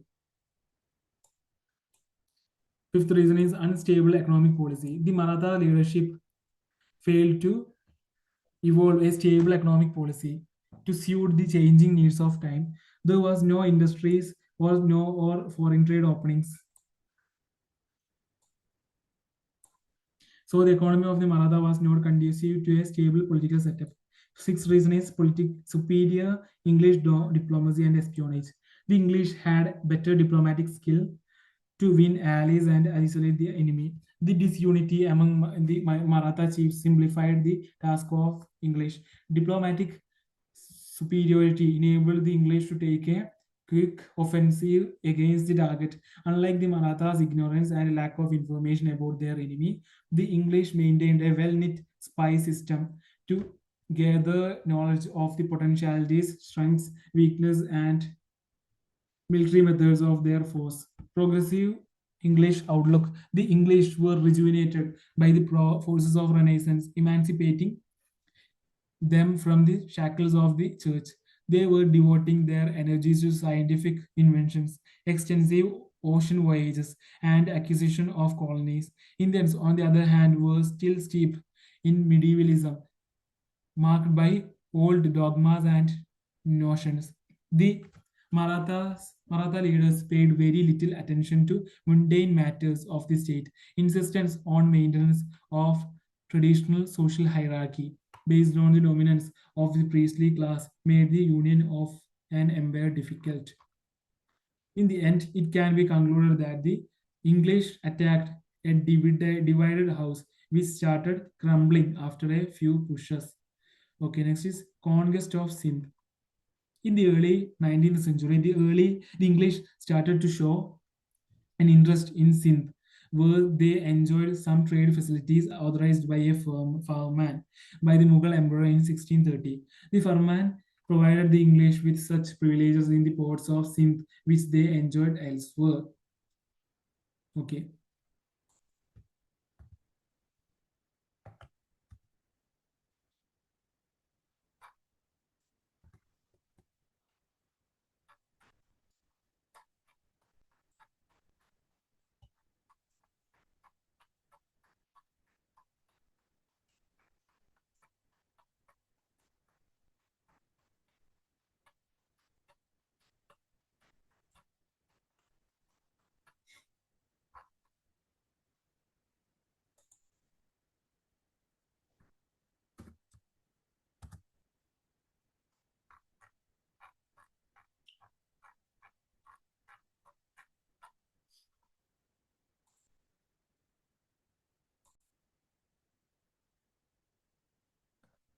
Conquest of Sindh. In the early 19th century, the English started to show an interest in the Sindh, where they enjoyed some trade facilities authorized by a firman of the Mughal emperor in 1630. The firman provided the English with such privileges in the ports of Sindh, which they enjoyed elsewhere. Rise of Talpura's Amirs. Rise of Talpura's Amirs. In the 18th century, prior to the rule of Talpura's Amirs, Sindh was ruled by the Kallora chiefs. In 1758, an English factory was built at Tatta, owing to a parwana given by the Kallora prince Ghulam Shah. In 1761, Ghulam Shah, on the arrival of an English resident in his court, not only ratified the earlier treaty but also excluded other Europeans from trading there. This advantage was enjoyed by the English up to 1775, when a not too friendly ruler, Sarfaraz Khan, made the English close their factory. In the 1770s, a Baluch tribe called Talpuras descended from the hills and settled in the plains of Sindh. They were excellent soldiers as well as adapted to hard life. They acquired great influence and soon usurped power in the new region. In 1783, the Talpuras, under the leadership of Mir Fatah Ali Khan, established complete hold over Sindh and sent the Kallora prince into exile. The then Durrani monarch confirmed the claims of Mir Fatah Khan and ordered the latter to share the country with his brothers, Mir's brothers, popularly known as Char Yar. When Mir Fath died in 1800, the Char Yar divided the kingdom among themselves, calling themselves the Amirs or Lords of Sindh. These Amirs extended their dominion on all sides. They conquered Amarkot from the Raja of Jodhpur, Karachi from the chief of Luz, and Sheikarpur and Bukhar from the Afghans. Next is gradual ascendancy over Sindh. A common belief in the 18th century was that Napoleon was conspiring with Tipu Sultan to invade India. In 1799, behind Lord Wellesley's efforts to revive commercial relations with Sindh was the hidden aim to counteract the alliance of the French Tipu Sultan and Shah Zaman, the Kabul monarch. Negotiations were opened with Fath Ali Khan, but under the influence of Tipu Sultan and the jealousy of the local traders, aided by the anti-British party at Hyderabad, Sindh. The Amir in October 1800 ordered the British agent to quit Sindh within 10 days. The British agent Crow left Sindh and the company quietly suffered the insult. Treaty of Eternal Friendship. In June 1807, the alliance of Tilsit with Alexander I of Russia was joined by the Napoleon Bonaparte. The alliance had one of its conditions, a combined invasion of India by the land route. Now the British wanted to create a barrier between Russia and British India. To achieve this, Lord Minto sent three delegations under the leadership of various prominent persons to forge alliances. Accordingly, Metcalfe was sent to Lahore, Elphinstone to Kabul, and Malcolm to Tehran. Sindh was visited by Nicholas Smith, who met the Amirs to conclude a defensive arrangement. After negotiations, the Amirs agreed to a treaty, their first ever treaty with the English. After professing eternal friendship, both sides agreed to exclude the French from Sindh and to exchange agents at each other's court. The treaty was renewed in 1820 with the addition of an article excluding the Americans and resolving some border disputes on the side of Kutch after the final defeat of the Maratha Confederacy in 1818. Next is Treaty of 1832. In 1832, William Bentinck sent Colonel Pottinger to Sindh to try to sign a treaty with the Amirs. The provisions of the treaty were as follows. First one is free passage through Sindh would be allowed to the English traders and travelers and the use of Indus for trading purposes. However, no warships would ply nor any materials for war would be carried. Okay. Second one is no English merchant would settle down in Sindh and would be needed for passports would be needed for travelers. Third is tariff rates could be altered by the amirs if found high and no military dues or tolls would be demanded. Fourth one is the amirs would work with the Raja of Jodhpur to put down the robbers of Kutch. Fifth one is the old treaties were confirmed and the parties would not be jealous of each other.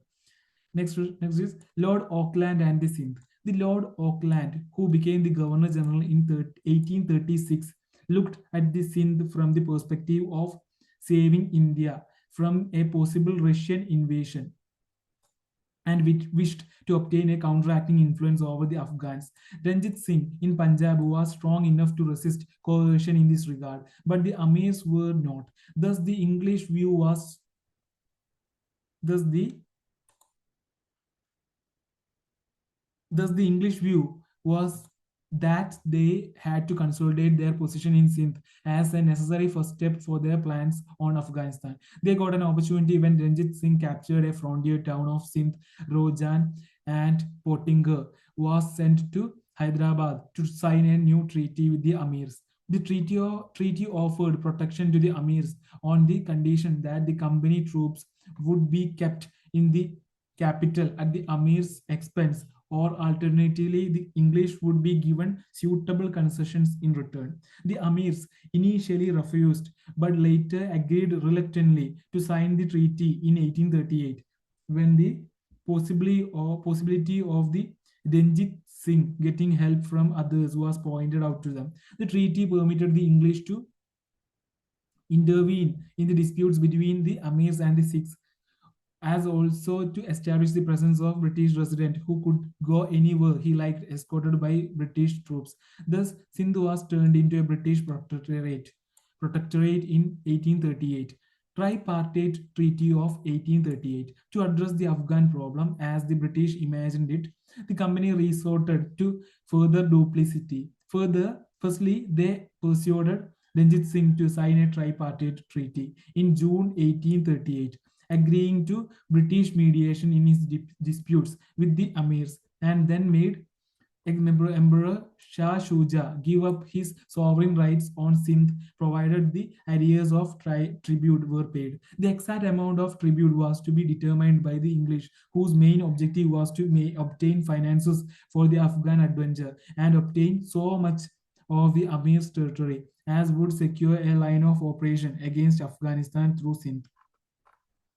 View under Auckland and his cabinet of secretaries, British policy in India had fallen to a lower level of unscrupulousness than ever before. And the plain fact is that the treatment of Sindh from this time onward, however expedient politically, was morally indefensible. Okay. Sindh accepts subsidiary alliance 1839. The company intended to pursue or compel the amirs to pay the money and also to consent to the abrogation of that article in the Treaty of 1832, which prohibited the movement of English troops in Sindh by land or by river. B.L. Grover writes, under threat of superior force, the Amirs accepted a treaty in February 1839 by which a British subsidiary force had to be stationed at Shikarpur and Bukhar, and the amirs of Sindh were to pay Rs 3 lakh annually for the maintenance of the company's troops. Henceforth, the amirs were debarred from having any negotiations with foreign states without the knowledge of the company. Further, they were to provide a storeroom at Karachi for the company's military supplies, besides abolishing all tolls on the Indus and furnishing an auxiliary force for the Afghan war if called upon to do so. Next is capitulation of Sindh, the first Anglo-Afghan war. 1839 to 42, fought on the soil of Sindh, was never liked by the amirs of Sindh. Neither did they like the presence of the British troops in their region. However, under the treaty, they were asked to pay for all this, which they did. They were not rewarded or thanked for their services, but were charged with hostility and disaffection against the British government. The amirs were charged with the reasonable activities against the British and the Elembaro, placed in a precarious position due to Afghan war reverses, sent Outram to Sindh to negotiate a new treaty. Under this treaty, the amirs were required to cede important provinces as the price of their past transgressions to supply fuel to the company's steamers plying on the Indus and to stop minting coins. Furthermore, in a succession dispute, the English intervened through Napier and started a war when the Amirs rose in revolt. The whole of Sindh capitulated within a short time, and the Amirs were made captives and banished from Sindh. In 1843, under Governor General Elembero, Sindh was merged into British Empire, and Charles Napier was appointed as its first governor. Okay, views. We have no right to seize Sindh, yet we shall do so, and a very advantageous, useful, humane piece of rascality it will be, Charles Napier, to remove such brutal tyrants, um, the Amirs, was worthy of England's greatness. The conquest of Sindh is therefore no equity, Charles Napier. I am sick of your policy. I will not say yours is the best, but it is undoubtedly the shortest, that of the sword. James Outram, the deputy of Napier at the time of annexation of Sindh. Criticisms on the conquest of Sindh. Historians generally condemn the acquisition of Sindh by the British in strong words. The causes for annexation were deliberately manufactured. Like many episodes in the British conquest of India, the Afghan war is also a tale of bullying tactics and deceit. However, in the instance of the first Afghan war, the English suffered terribly at the hands of the Afghans with a corresponding loss of prestige. To compensate for this, they annexed Sindh, which prompted Elphinstone to comment. Coming from Afghanistan, it put one in mind of a bully who has been knocked in the street and went home to beat his wife in revenge. Next is conquest of Punjab, consolidation of Punjab under the Sikhs. After the murder of the last Sikh Guru, Guru Gobind Singh, a section of Sikhs under the leadership of Banda Bahadur revolted against the Mughals during the rule of Bahadur Shah. In 1715, Banda Bahadur was defeated by Farooq Siyar and put to death in 1716. Thus, the Sikh polity once again became leaderless and later got divided into two groups, Bandai Liberal and Tat Khalsa Orthodox. Bandai Liberal and Tat Khalsa Orthodox. This rift among the followers ended in 1721 under the influence of Bhai Mani Singh. Later in 1784, Kapur Singh Faizullah Puria organized the Sikhs under Dal Ghalsa, with the objective of uniting followers of Sikhism politically, culturally, and economically. The whole body of the Khalsa was formed into two sections, Buddha Dal, the army of the veterans, and Taruna Dal, the army of the young. The weakness of the Mughals and invasions of Ahmad Shah Abdali created a general confusion and anarchy in the Punjab. These political conditions helped the organized Dal Khalsa to consolidate further. The Sikhs consolidated in missils, which were military brotherhoods with a democratic setup. Misl is an Arabic word which means equal or alike. Another meaning of misl is a state. During the period 1763 to 1773, many missils started to rule the Punjab region under six chieftains from Saharanpur in the west to Attock in the east, from the mountain regions of the north to Multan in the south. Shukar Chakia Missil and Ranjit Singh. Shukar Chakia Missil and Ranjit Singh. At the time of the birth of Ranjit Singh, November 2, 1780, there were 12 important missiles.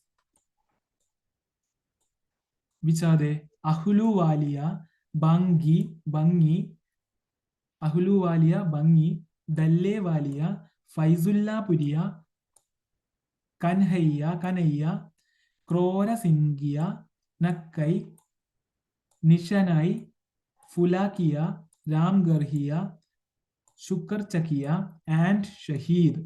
The central administration of a missile was based on Guru Matta Sangh, which was essentially a political, social, and economic system. Ranjit Singh was the son of Mahan Singh, the leader of Shukar Chakia missile. Mahan Singh died when Ranjit Singh was only 12 years old. But Ranjit Singh showed an early acumen of political affairs. Towards the close of the 18th century, all the important missiles, except Shukar Chakia, were in a state of disintegration. Afghanistan was also engulfed in a civil war due to a power struggle which went on for the next 3 decades. These events in the neighboring regions were fully exploited by Ranjit Singh, who followed a ruthless policy of blood and iron and carved out for himself a kingdom in the central Punjab. In 1799, Ranjit Singh was appointed as the governor of Lahore by Zaman Shah, the ruler of Afghanistan. In 1805, Ranjit Singh acquired Jammu and Amritsar, and thus political capital Lahore and religious capital Amritsar of Punjab came under the rule of Ranjit Singh. He also maintained good relations with the Dogras and the Nepalis and enlisted them in his army. Ranjit Singh and the English. The prospects of a joint Franco-Russian invasion of India through the land route had alarmed the English. In 1807, Lord Mindo sent Charles Metcalfe to Lahore. Ranjit Singh offered to accept Metcalfe's proposal of an offensive and defensive alliance on the condition that the English would remain neutral in case of a Sikh-Afghan war and would consider Ranjit Singh the sovereign of the entire Punjab, including the Malwa, Sis Satluj territories. However, the negotiations failed. In the changed political scenario in which the Napoleonic danger receded and the English became more assertive, Ranjit Singh agreed to sign the Treaty of Amritsar, April 25, 1809, with the company. Okay, Treaty of Amritsar. Treaty of Amritsar was significant for its immediate as well as potential effects. It checked one of the most cherished ambitions of Ranjit Singh to extend his rule over the entire Sikh nation by accepting the river Satluj as the boundary line for his dominions and the companies. Now he directed his energies towards the west and captured Multan 1818, Kashmir 1819, and Peshawar 1834. In June 1838, Ranjit Singh was compelled by political compulsions to sign the tripartite treaty with the English. However, he refused to give passage to the British army through his territories to attack Dost Muhammad, the Afghan Amir. The relations of Raja Ranjit Singh with the company from 1809 to 1839 clearly indicate the former's weak position. Although he was conscious of his weak position, he took no step to organize a coalition of other Indian princes or maintain a balance of power. Ranjit Singh died in June 1839, and with his death, the process of the decline of his empire began. Punjab after Ranjit Singh, beginning of court factions. Ranjit Singh's only legitimate son and successor, Kharak Singh, was not efficient and during the brief period of his reign, court factions became active. Kharak Singh's sudden death in 1839 and the accidental death of his son, Prince Nao Nihal Singh, when he was returning from his father's funeral, led to an anarchic situation in Punjab. Plans and counter plans of various groups to capture the throne of Lahore provided an opportunity for decisive action by the English. The army, the pillar of the Sikh state, was far less strong than it appeared to be. Okay, Ranjit Singh's able generals, Mokam Chand, Diwan Chand, Hari Singh Nalwa, and Ram Dayal were already dead. Already discontent was growing among the troops as a result of irregularity of payment. The appointment of unworthy officers led to indiscipline. The Lahore government, continuing the policy of friendship with the English company, permitted the British troops to pass through its territories once when they were fleeing from Afghanistan and again when they were marching back to Afghanistan to avenge their defeat. These marches resulted in commotion and economic dislocation in Punjab. Rani Jindal and Dalip Singh. After the death of Nau Nihal Singh, Sher Singh, another son of Ranjit Singh, succeeded, but he was murdered in late 1843. Soon afterwards, Dalip Singh, a minor son of Ranjit Singh, was proclaimed the Maharaja with Rani Jindal as regent and Hira Singh Dogra as wazir. Hira Singh himself fell a victim to a court intrigue and was murdered in 1844. The new wazir, Jawahar Singh, the brother of Rani Jindal, soon incurred the displeasure of the army and was deposed and put to death in 1845. Lal Singh, a lover of Rani Jindal, won over the army to his side and became the wazir in the same year, and Teja Singh was appointed as the commander of the forces. First Anglo-Sikh War, 1845 to 1846. Causes. The outbreak of the First Anglo-Sikh War has been attributed to the action of Sikh army crossing the river Satluj on December 11, 1845. This was seen as an aggressive maneuver that provided the English with the justification to declare war. The causes were, however, much more complex and may be listed as follows. First one, the anarchy in the Lahore kingdom following the death of Maharaja Ranjit Singh, resulting in a power struggle for domination between the court at Lahore and the ever powerful and increasingly local army. Second is the suspicions amongst the Sikh army arising from English military campaigns to achieve the annexation of Gwalior and Sindh in 1841 and the campaign in Afghanistan in 1842. And third, the increase in the number of English troops being stationed near the border with the Lahore kingdom. Course of war. The war began in December 1845 with 20,000 to 30,000 troops in the British side, while the Sikhs had about 50,000 men under the overall command of Lal Singh. But the treachery of Lal Singh and Teja Singh caused 5 successive defeats to the Sikh at Mudki, December 18, 1845, Firoz Shah, December 21 to 22, 1845, Budelwal, Aliwal, January 28, 1846, and at Sobraon, February 10, 1846. Lahore fell to the British forces on February 20, 1846 without a fight. Treaty of Lahore, March 8, 1846. The end of the first Anglo-Sikh War forced the Sikhs to sign a humiliating treaty on March 8, 1846. The main features of the Treaty of Lahore were as follows. First one, war indemnity of more than 1 crore rupees was to be given to the English. Second one, the Jalandhar Doab between the Bias and the Satluj was annexed to the company's dominations. Third one, a British resident was to be established at Lahore under Henry Lawrence. Fourth one, the strength of the Sikh army was reduced. Fifth one,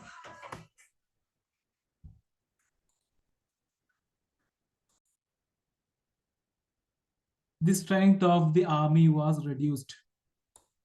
Dalip Singh was recognized as a ruler under Rani Jindan as regent and Lal Singh as wazir. Since the Sikhs were not able to pay the entire war indemnity, Kashmir, including Jammu, was sold to Gulab Singh, and he was required to pay 75 lakh rupees to the company as the price. The transfer of the Kashmir to Gulab Singh was formalized by a separate treaty on March 16, 1846. Treaty of Bairowal. The Sikhs were not satisfied with the Treaty of Lahore. Okay, Treaty of Bairowal. The Sikhs were not satisfied with the Treaty of Lahore over the issue of Kashmir, so they rebelled. In December 1846, the Treaty of Bairowal was signed. According to the provisions of this treaty, Rani Jindan was removed as regent, and a council of regency for Punjab was set up. The council consisted of 8 lakh sardars, presided over by the English resident Henry Lawrence. Okay, Second Anglo-Sikh War, 1848 to 49. Causes: the defeat in the First Anglo-Sikh War and the provisions of the treaties of Lahore and Bairowal were highly humiliating for the Sikhs. Inhuman treatment meted out to Rani Jindan, who was sent to Benares as a pensioner, added to the resentment of the Sikhs. Mulraj, the governor of Multan, was replaced by a new Sikh governor over the issue of increase in annual revenue. Mulraj revolted and murdered 2 English officers accompanying the new governor. Sher Singh was sent to suppress the revolt, but he himself joined Mulraj, leading to a mass uprising in Multan. This could be considered as the immediate cause of the war. The then Governor General of India, Lord Dalhousie, a hardcore expansionist, got the pretext to annex Punjab completely. Okay. Course of war. Lord Dalhousie himself proceeded to Punjab. 3 important battles were fought before the final annexation of Punjab. The 3 battles were: first one, Battle of Ramnagar, led by Sir Hugo, the commander-in-chief of the company. Second one is the Battle of Chilhanwala, January 1849. Third one is the Battle of Gujarat, February 21, 1849. The Sikh army surrendered at Rawalpindi and their Afghan allies were chased out of India. Gujarat is a small town on the banks of River Jhelum. Okay. Result: at the end of the war came surrender of the Sikh army and Sher Singh in 1849, annexation of Punjab, and for his services, the Earl of Dalhousie was given the thanks of the British Parliament and a promotion in the peerage as Marquess. Setting up of a 3-member board to govern Punjab, comprising of the Lawrence brothers, Henry and John, and Charles Mansell. In 1853, the board was nullified and Punjab was replaced under a chief commissioner. John Lawrence became the first chief commissioner. Significance of Anglo-Sikh Wars. The Anglo-Sikh Wars gave the two sides a mutual respect for each other's fighting prowess. The Sikhs were to fight loyally on the British side in the revolt of 1857 and in many other campaigns and wars up till the Indian independence in 1947. Extension of British paramountcy through administrative policy. The process of imperial expansion and consolidation of British paramountcy was carried on by the company during the 1757 to 1857 period through a twofold method: policy of annexation by conquest or war, and policy of annexation by diplomacy and administrative mechanisms. We have already discussed how the company defeated and subjugated one by one the major Indian powers like Bengal, Mysore, and Marathas and six, mainly by waging wars against them and through considerable deceit. But in the case of many other powers, the British applied diplomatic and administrative policies. In this context, we may cite examples of Warren Hastings' ring fence policy, Wellesley's system of subsidiary alliance, Warren Hastings' ring fence policy, Wellesley's system of subsidiary alliance, and Dalhousie's doctrine of lapse to see how the British dominion expanded in India. The policy of ring fence.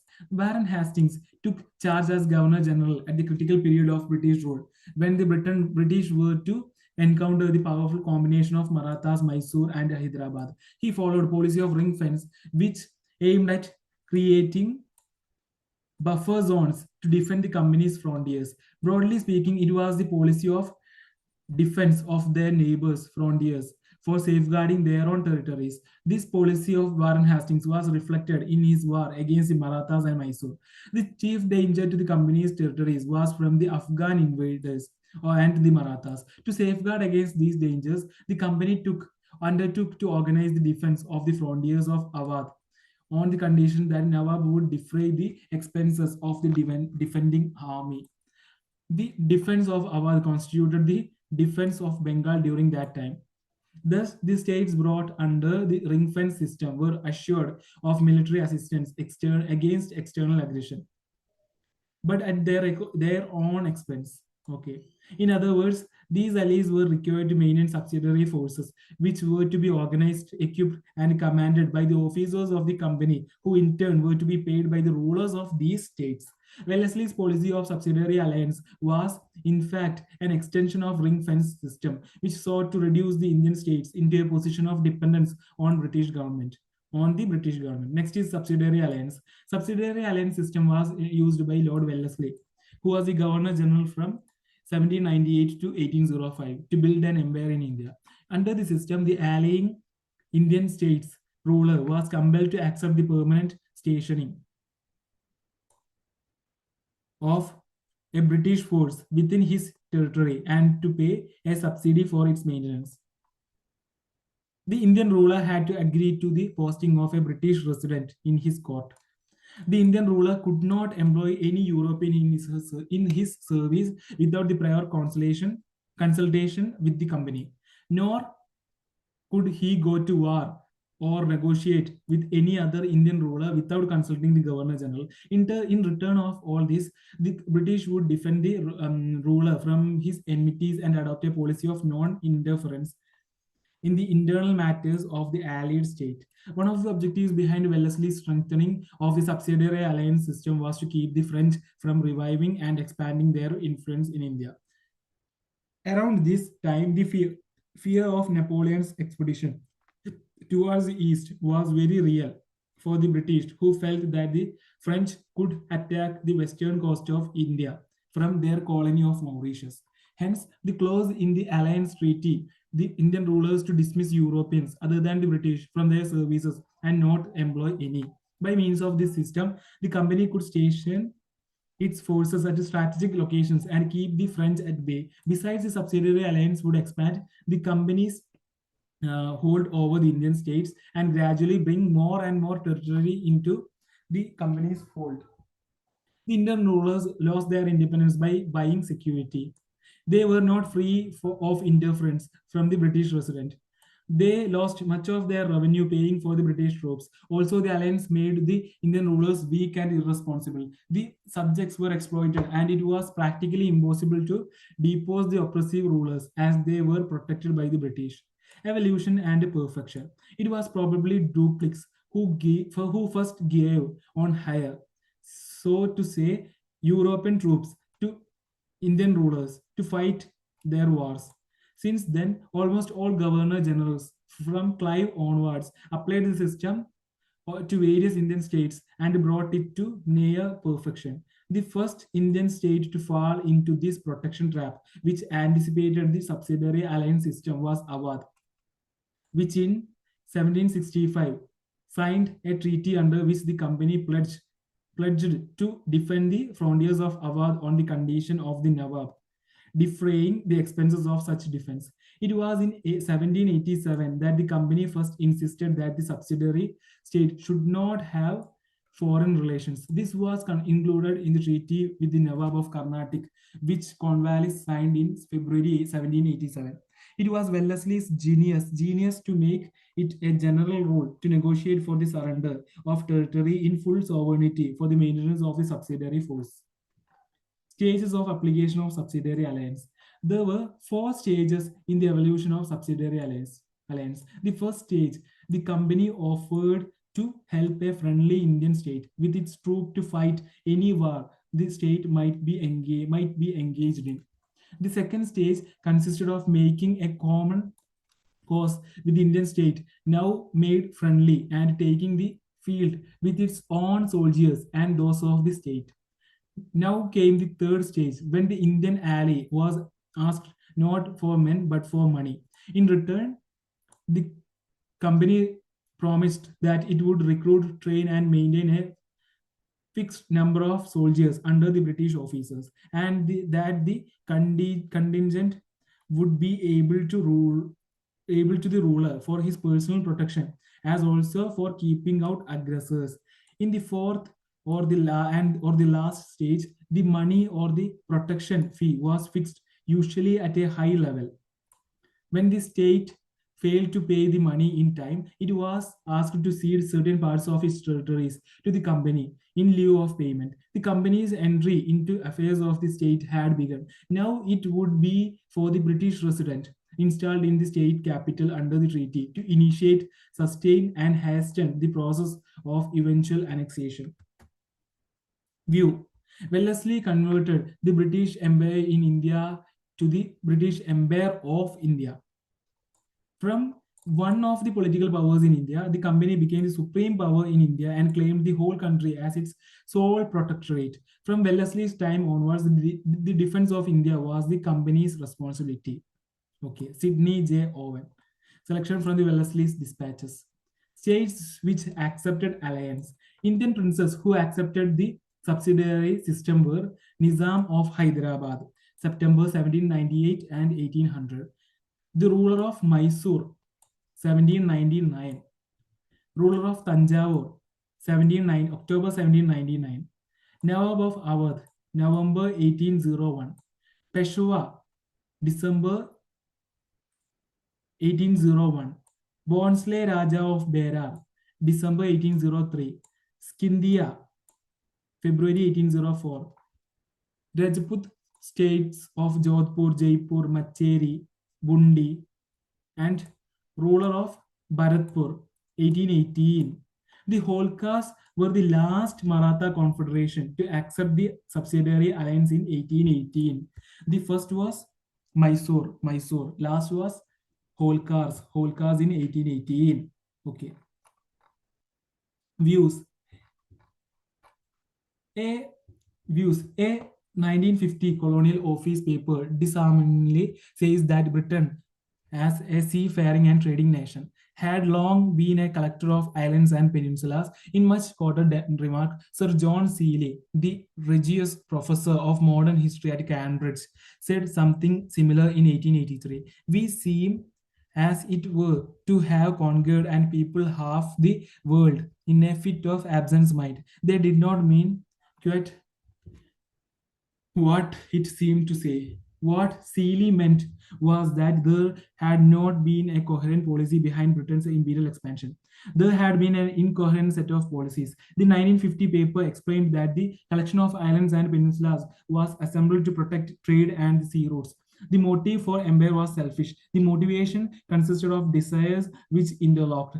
Desires for wealth, for strategic possessions from which to defend the wealth, and for prestige, the inevitable concomitant of wealth. In the process, numberless hundreds of thousands of native populations were slaughtered. Almost always, the subject races, even the most sophisticated and educated among them, were regarded as and made to feel inferior to the ruling class. Walter Reed, keeping the jewel in the crown. In the 100 years of after Plassey, the East India Company, with an army of 26 260,000 men at the start of the 19th century and backing of the British government and parliament, many of whose members were shareholders in the enterprise, extended its control over most of India. The company conquered and absorbed a number of hitherto independent or autonomous states, imposed executive authority through a series of high-born governors general appointed from London, regulated the country's trade, collected taxes, and imposed its fiat on all aspects of Indian life. Shashi Tharoor, an era of darkness. Doctrine of lapse. In simple terms, the doctrine stated that the adopted son could be the heir to his foster father's private property, but not the state. It was for the paramount power, the British, to decide whether to bestow the state on the adopted son or to annex it.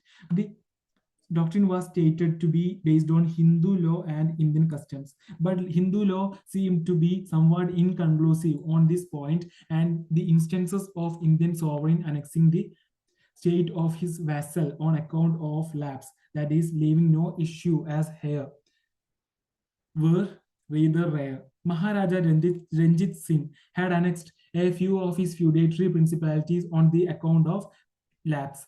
Likewise, Company in 1820 acquired few petty cis Satluj states on the absence of heirs. Nonetheless, there was no clear-cut instance of an adopted son being deprived of an entire state or of such a state being regarded as lapse.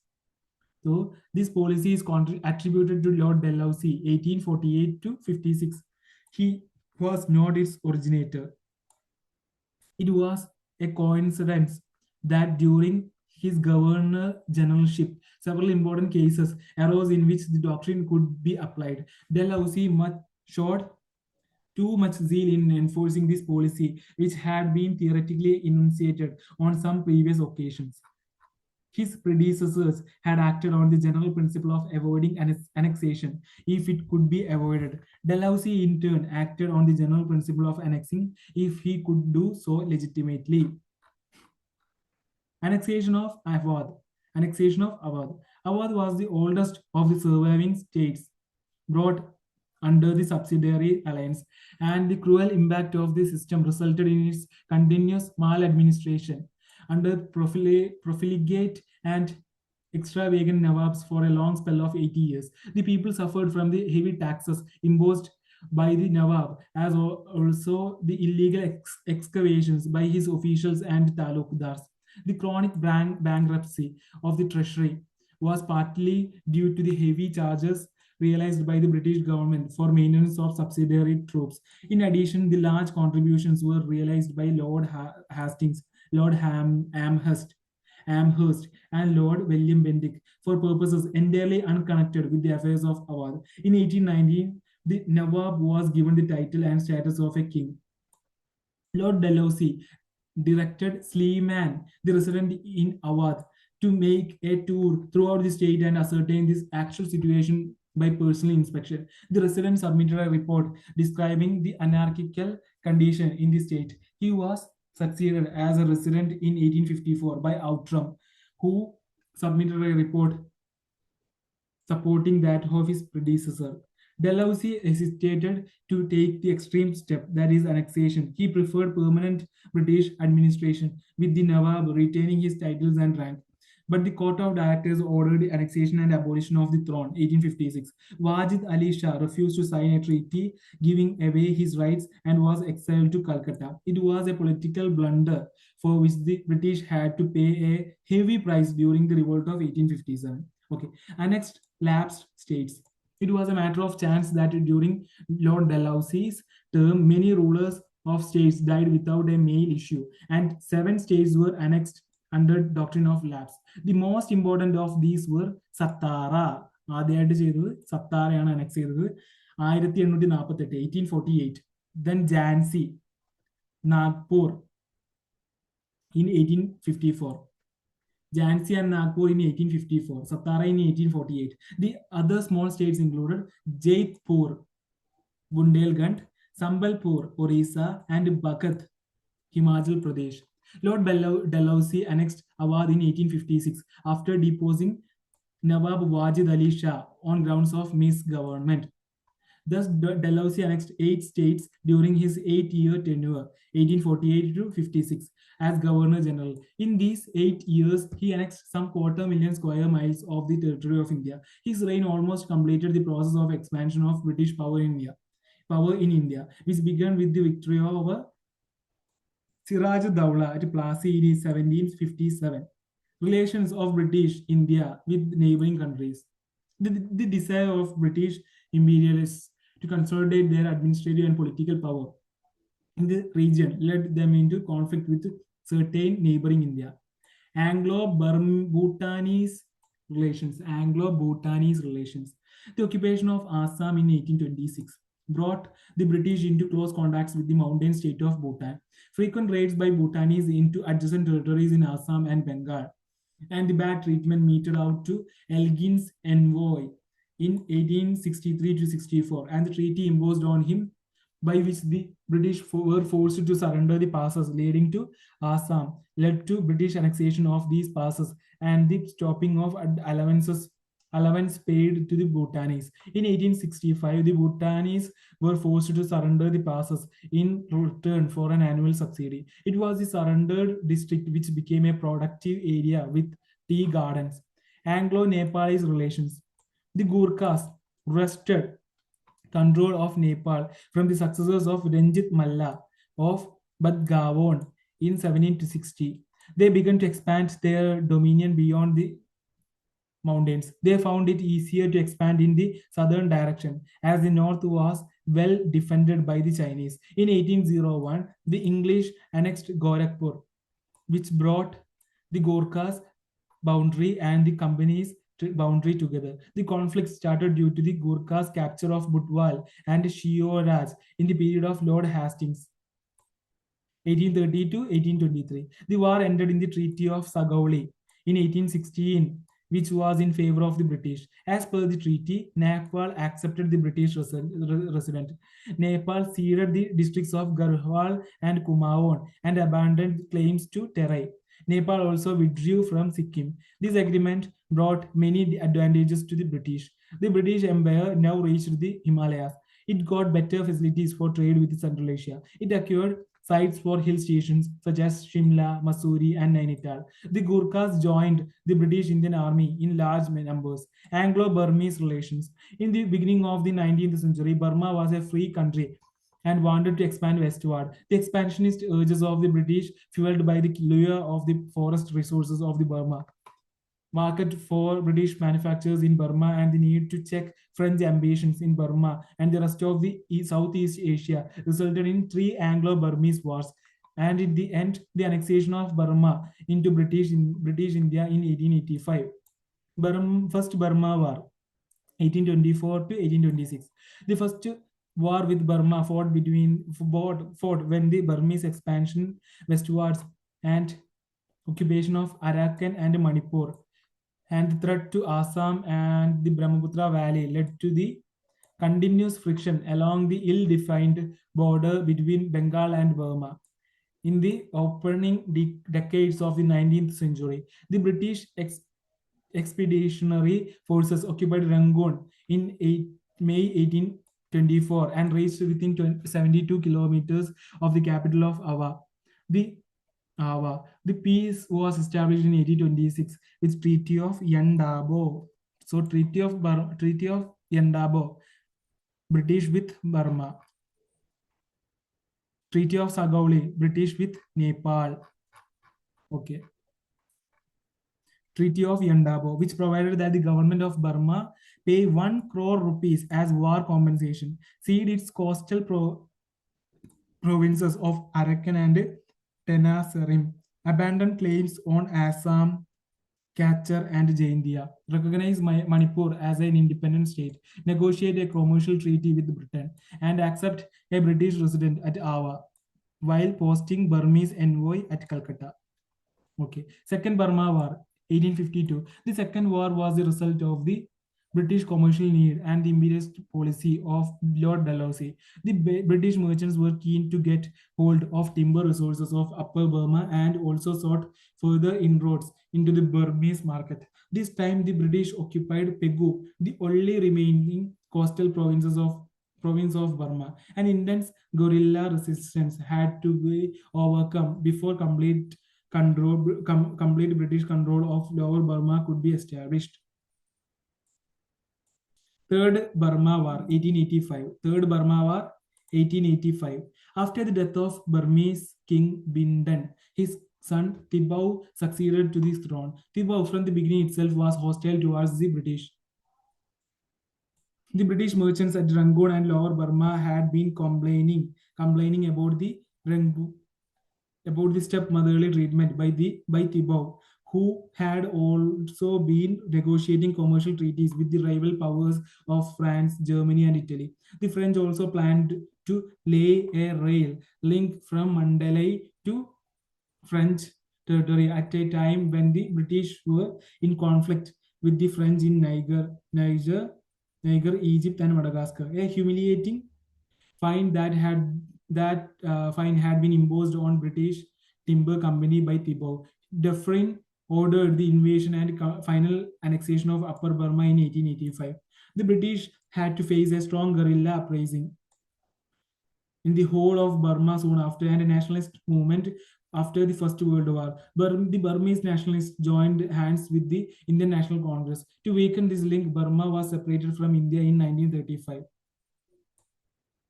The Burmese nationalist movement further intensified under Yu Ong Sang during the Second World War, which finally led to the independence of Burma on January 4, 1948. Anglo-Tibetan relations. Tibet was ruled by a theocracy of Buddhist monks, lamas under nominal suzerainty of China. The British efforts to establish friendly and commercial relations with Tibet had not yielded any result in the past, and a deadlock had been reached by the time of Curzon's arrival in India. The Chinese suzerainty over Tibet was ineffective, and Russian influence at Lhasa was increasing. There were reports of Russian arms and ammunition coming into Tibet. Curzon felt alarmed and sent a small Gorkha contingent under Colonel Young Husband on a special mission to Tibet to oblige the Tibetans to come to an agreement. The Tibetans refused to negotiate and offered non-violent resistance. Young Husband pushed his way into Lhasa, August 1904, while the Dalai Lama fled. Treaty of Lhasa, 1904. Young Husband dictated terms to the Tibetan officials, which provided that Tibet would pay an indemnity of 75 lakh rupees at the rate of 1 lakh rupees per annum. As a security for payment, the Indian government would occupy the Chumbi Valley, territory between Bhutan and Sikkim, for 75 years.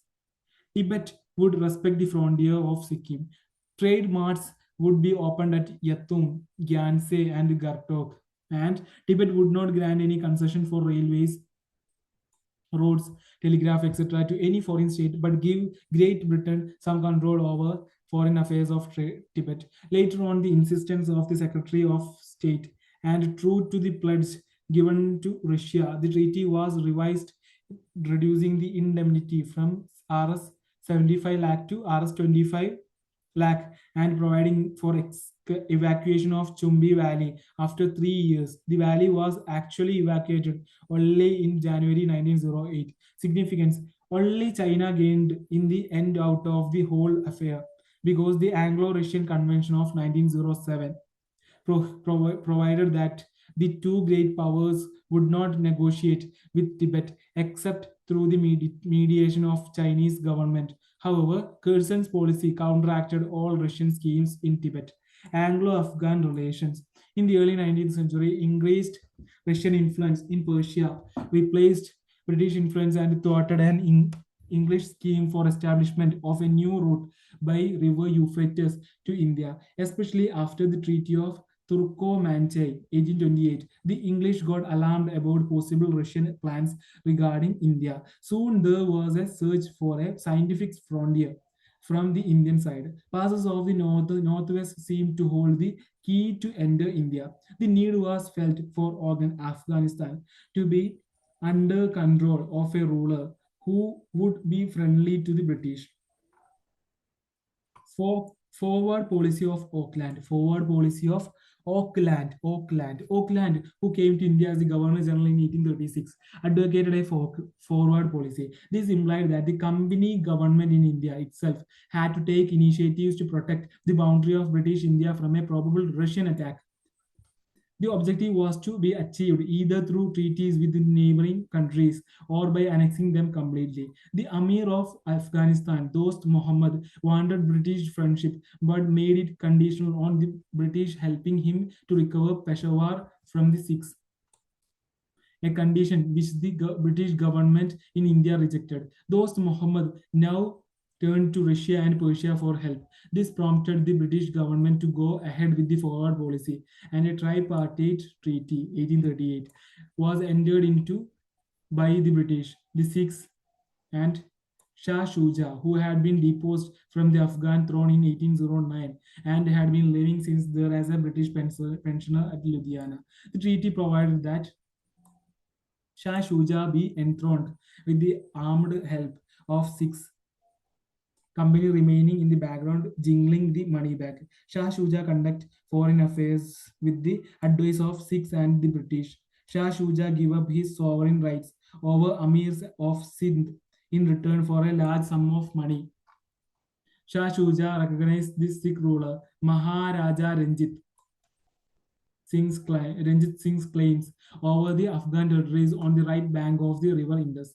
First Anglo-Afghan War, 1839 to 42. Soon after the tripartite treaty of 1838, there came about a drastic change in the political situation of the region because of the removal of original irritants. Persia lifted its siege of Herat and Russia recalled its envoy from Kabul. Nevertheless, the British decided to go ahead with their forward policy. This resulted in First Afghan War, 1839 to 42.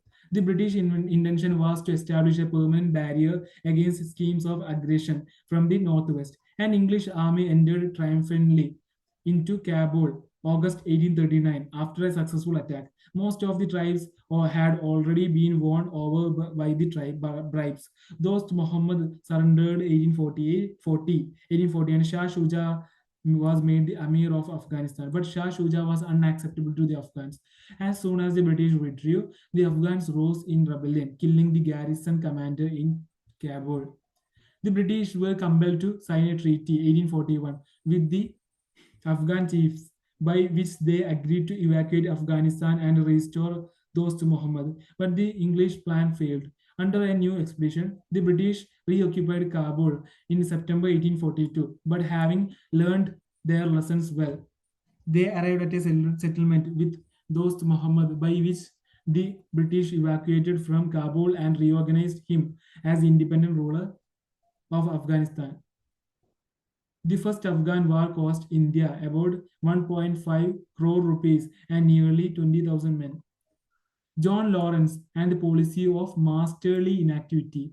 John Lawrence and the policy of masterly inactivity. John Lawrence, 1864 to 69, started a policy of masterly inactivity, which was a reaction to the disasters of the first Afghan war and an outcome of practical common sense and an intimate knowledge of the frontier problem and of Afghan passion for independence. Even when Dost Muhammad died in 1863, there was no interference in the War of Succession. Lawrence's policy rested on the fulfillment of two conditions. First one, that the peace at the frontier was not disturbed. Second one, that no candidate in civil war sought foreign help. And as Sher Ali established himself on the throne, Lawrence tried to cultivate friendship with him. View. Sir John Lawrence's foreign policy was a policy of self-reliance and self-restraint, of defense, not defiance, of waiting and watching that he might be able to strike harder and in the right direction if the time for aggressive action should ever come. R.B. Smith. Lytton and the policy of proud reserve. Lytton, a nominee of the conservative government under Benjamin Disraeli, 1878 to 1874 to 80, became the Viceroy of India in 1876. He started a new foreign policy of proud reserve, which was aimed at having scientific frontiers and safeguarding spheres of influence. According to Lytton, the relations with the Afghan could no longer be left ambiguous. Second Afghan War, Second Anglo-Afghan War, 1870 to 1880. Lytton made an offer of favorable treaty to Sher Ali, but the Amir wanted friendship with both his powerful neighbors, Russia and British India, while keeping both of them at an arm's length. Later, Sher Ali refused to keep a British envoy in Kabul while having earlier granted a similar concession to the Russians. Lytton was displeased, and when the Russians withdrew their envoy from Kabul, Lytton decided to invade Afghanistan. Sher Ali fled in face of the British invasion, and the Treaty of Gandamark, May 1879, was signed with Yaqub Khan, the eldest son of Sher Ali. Treaty of Gandamark, May 1879. The treaty signed after the Second Anglo-Afghan War provided that the Amir conduct his foreign policy with the advice of the government of India. A permanent British resident be stationed at Kabul, and the government of India give Amir all support against foreign aggression and an annual subsidy. But soon Yaqub had to abdicate under popular pressure, and the British had to recapture Kabul and Kandahar. Abdur Rahman became the new Amir. Lytton chalked out a plan for the dismemberment of Afghanistan but could not carry it out. Ripon abandoned this plan and decided on a policy of keeping Afghanistan as a buffer state. After the First World War and Russian Revolution, 1917, the Afghans demanded full independence. Habibullah, who succeeded Abdur Rahman in 1901, was killed in 1919, and the new ruler Amamullah declared open war on the British. Peace came in 1921 when Afghanistan recovered independence in foreign affairs. British India and Northwest Frontier. British India and Northwest Frontier.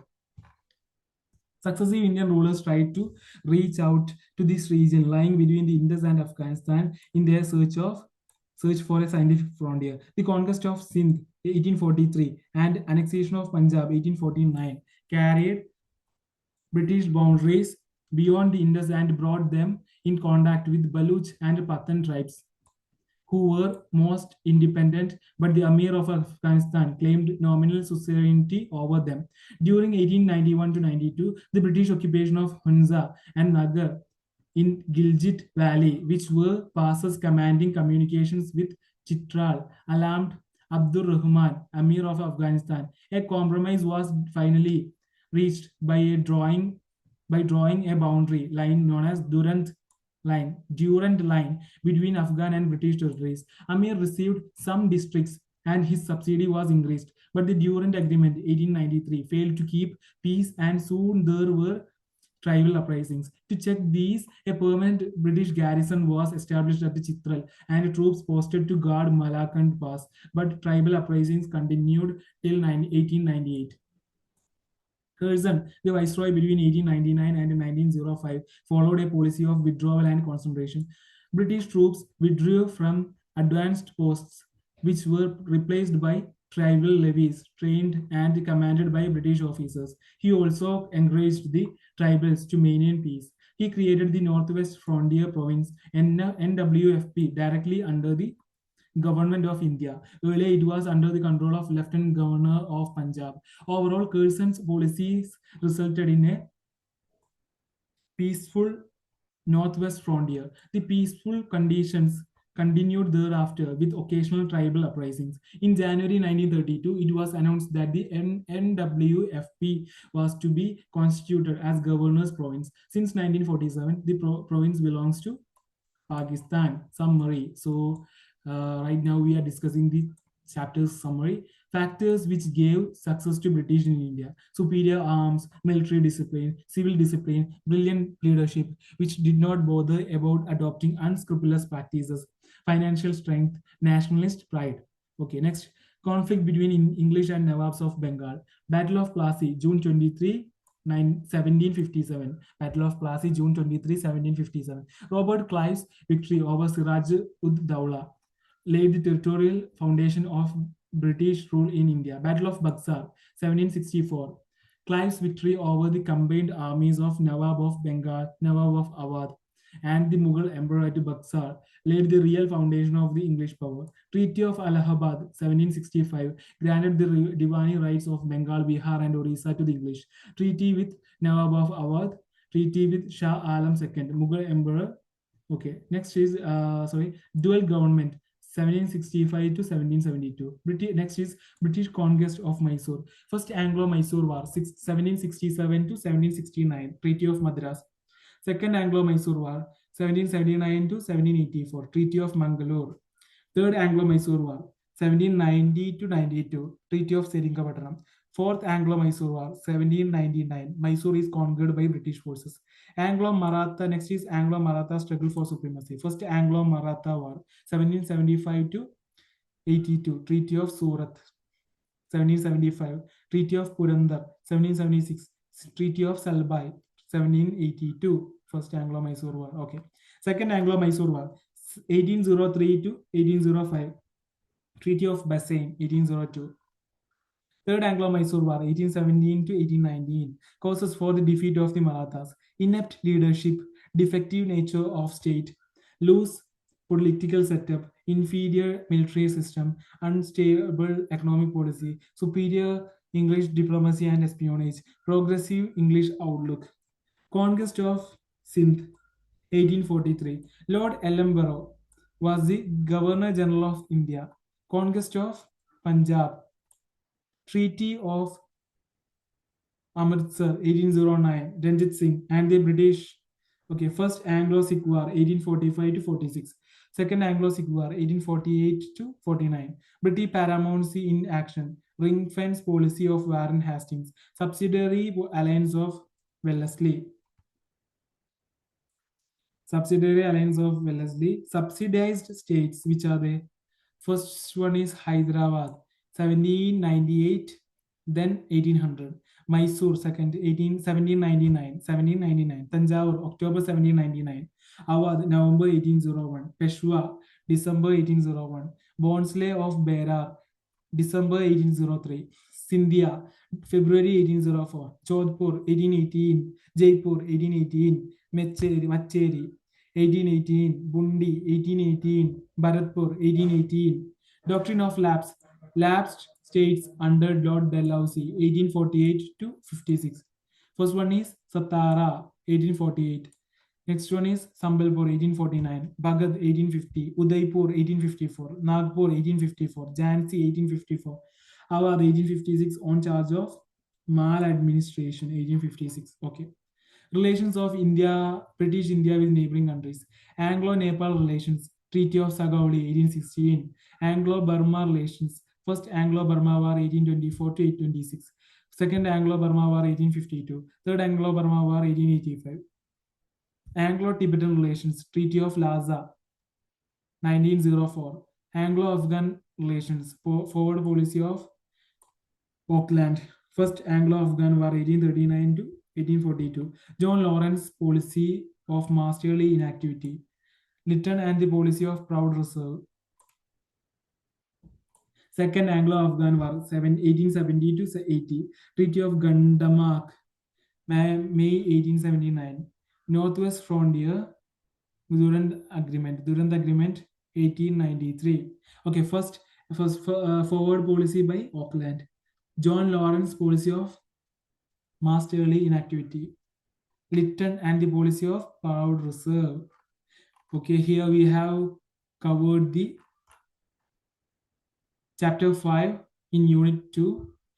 In the next video, we will discuss the unit 3, rising resentment against the company rule, which includes chapter 6 and 7. Chapter 6, people's resistance against British before 1857. Okay, thank you for listening me. We'll see you in next class. Thank you very much.